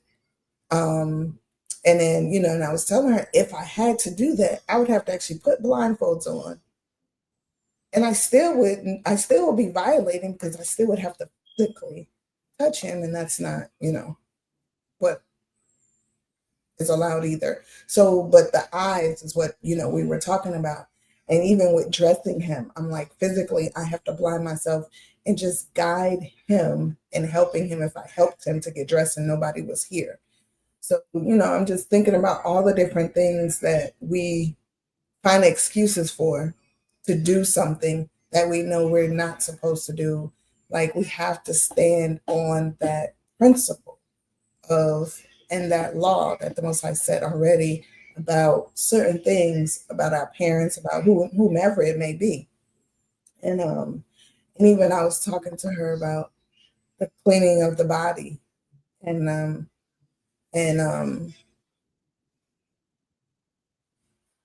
it wasn't even her, it was my brother. And he was like, well, yeah, I could go in and clean. I said, if it's a woman, you can't go in there and clean her body. No, my sister was saying that. And I was explaining to her. She was like, but where's that written? I said, it may not be written exactly that a man has to clean a man, a woman has to clean a woman, but there's laws. And it's just, in my book, what I told her is understanding that it's a point of dignity and pride, and just the understanding that a male deals with men, women deal with women. And that's why I explained to her, like when we went to clean our mother's body, no men were there. My father wasn't there. My brothers weren't there. In the same presence with my father, whenever that is, when the males go to clean his body, we're not going to be there, And even if he's here and they begin to undress him, we're going to step out the room. It's just different things. Like I was explaining to the nurse, because they'll talk to me like, oh yeah, do this and that. I'm like, oh, if you all can do it, or I have to get someone else to do that, And so I just think it's so important. Like your lesson today was so real, because the things that Job was saying, the eyes are so important. Like people say the eyes are the vessel or the opening to the soul, and what you see, you can't unsee it. And I think I even texted, like, once you see it, you can't unsee it. And then your mind doesn't unsee it. And your mind starts to play different thoughts, of what can be done. Like it just leads to so many different things that are not good. So I thank you for the lesson. It was a few other things that you brought up. It's about people altering your behavior, your thought process. And I know that for me, that happened this week, and when I talked to you about it, you checked me on it, and I had to really sit and think about it. And I had to decide in my own self to just leave the situation alone and allow it to be where it's going to be and stay focused on what I need to stay focused on. And a lot of times that happens, especially when you're in a vulnerable space and people know you're in a vulnerable space. They are going to put negative things out there. They're going to be negative. They're going to come in with their wickedness. And it's so important that you have other people around you to help you discern, because when you're in the midst of it, at times you don't see it. So, I'm thankful for that as well. But your lesson just brought about a lot of those things. And as you stated, who is willing to make those type of vows? Who's truly righteous enough to make those type of vows that we just read that Eob vowed? Who's truly righteous enough to do that in this day and time? So that gives you a lot of, it makes you really go deep inside of yourself and discern who you are and how your relationship with the Creator is and how righteous you truly are. So out for the lesson. As always, you always bring, a different perspective to what it is that is being actually written or taught in a whole different way from prior teachings. So, Zehu. All right. May the Most High be praised. Toda Rabbah. Ima?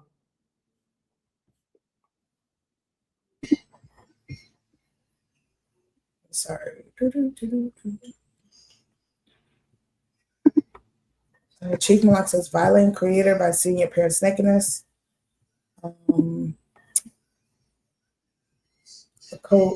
Casadia says, may the words of my mouth, meditation of my heart, and works of my hands be honorable and acceptable unto the Creator. Is my prayer continuously. Let the Most High be magnified. And Chief Malak says, he that maketh peace in his high place, may he make peace for us all in Israel. Say ye. Hallelujah. And Casadia says, Job made serious oaths. Very good lesson. All right. What about this? Can't hear you. Chief Malak says, facts strive to be sinless in our everyday living, inside and out. And Akot Saadia says, this lesson has detailed a lot. I've recently read the book of Eob and said, can I actually say this? And also, Akot Saadia says, even with Psalms, some of what Melech Dawid says to Ha Elohim, the vows, I acknowledge to Ha Elohim that I cannot say some, though I will work to be able to, as I have not yet reached that threshold. May the Most High be praised. Toda Rabbah. Brother Asa says, sorry for detracting a little from hate. Yes. She said that threshold of righteousness. Righteousness came.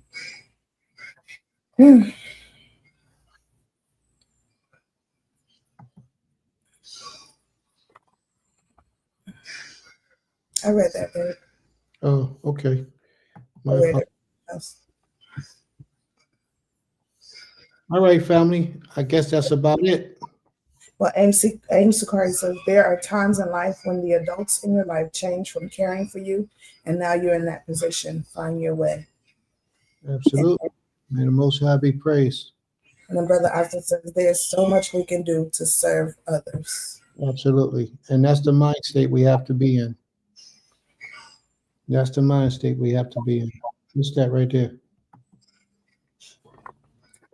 And Ko'am says, being honest with thyself is one of the main messages I receive, because if you're not honest with yourself about your own hatred, own sin, own thoughts, etc., you can't heal or acknowledge what needs to be done.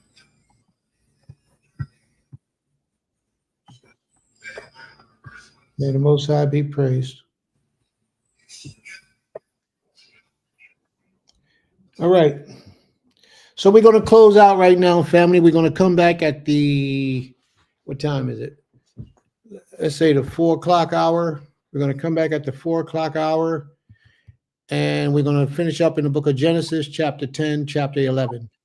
In the book of Genesis today at 4 o'clock. We're going to come back today in chapters 10 and 11 of Genesis. We're going to finish out today in the book of Genesis, chapter 11, chapter 10. Are there any questions or comments before we close out, family? Prince, there are two texts that mention the word hate. One is that I think it's Jacob I love, Esau I hate. And another one regarding if a man has two wives, love one and hate the other. I just want to know, in the context of hate there, how do we understand those two references? Okay. Well, with those two references, it's a direct thing. The Creator is allowed to do what the Creator decides to do. We don't have the ability to do so. The one where it says if a man hates one wife and then hates the other wife, there's no way you can be married to a woman, take her, have children with her, and hate her. So the word there is hate, but it's not hate in a sense like a strong discernment against. It only means you're not pleased with her. It means that you like her less than you like the other one, or you may love her less than the other one, or you don't even want to love her anymore. It could be that she just ended up being your wife because of the law where your brother passed away and you had to take her for a wife. However it is, but it's not hate like in hate, like you actually hate an individual. I believe you found that in the book of Deuteronomy. It's a difference. It's a difference. It's a complete difference. But I want to find the actual words that's being used here. And I don't think they're all the same word, Sinai. I don't think they're all the same word, but I won't know till I get there. Okay.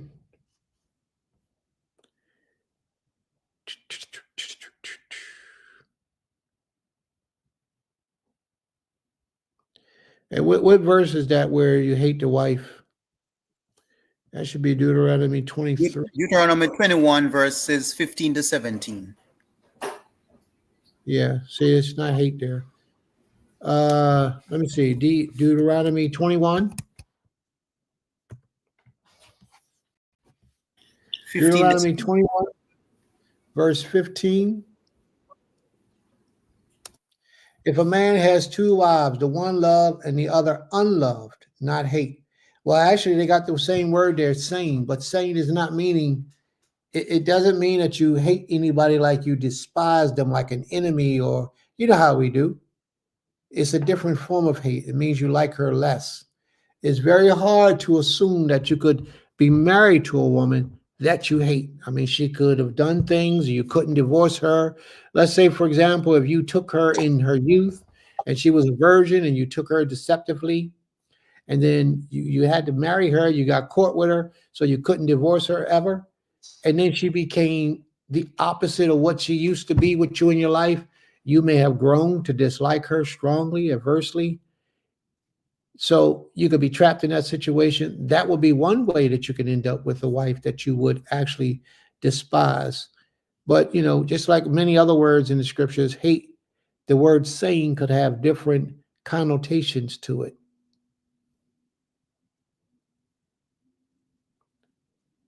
So that's a strong definition there, a strong understanding there. You shouldn't hate anyone, but in these situations, you may, as that scripture points out, that brother had somebody, as scripture defines it, as somebody he hates. But in reality, it would be very hard to say that a man could be married to a woman that he completely have disdain for. Because the scriptures give you a law where you can give her a bill of divorce and send her out of your house. So we like to tend to think that it means you love her, but you love her less than the original one. And with the one where Esau I hate and Jacob I loved, that's speaking the words of the mind of the Most High. And none of us has the Most High's mind. He has the ability to do so. And we just have to let it rest at that. If that's what the Most High says, then that's what it is. All right. May the Most High be praised.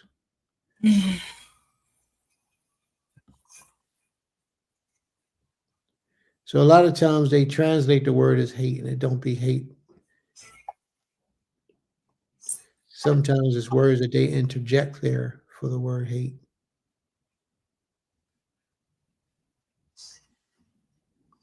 All right. Is there any other questions or comments, family?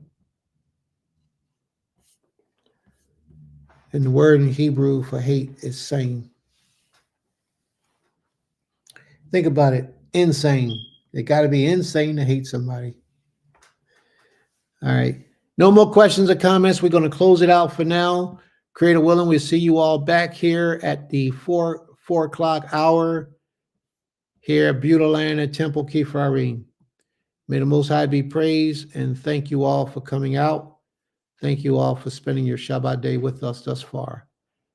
May the Most High be praised. To the Most High be the glory. Shalom, shalom.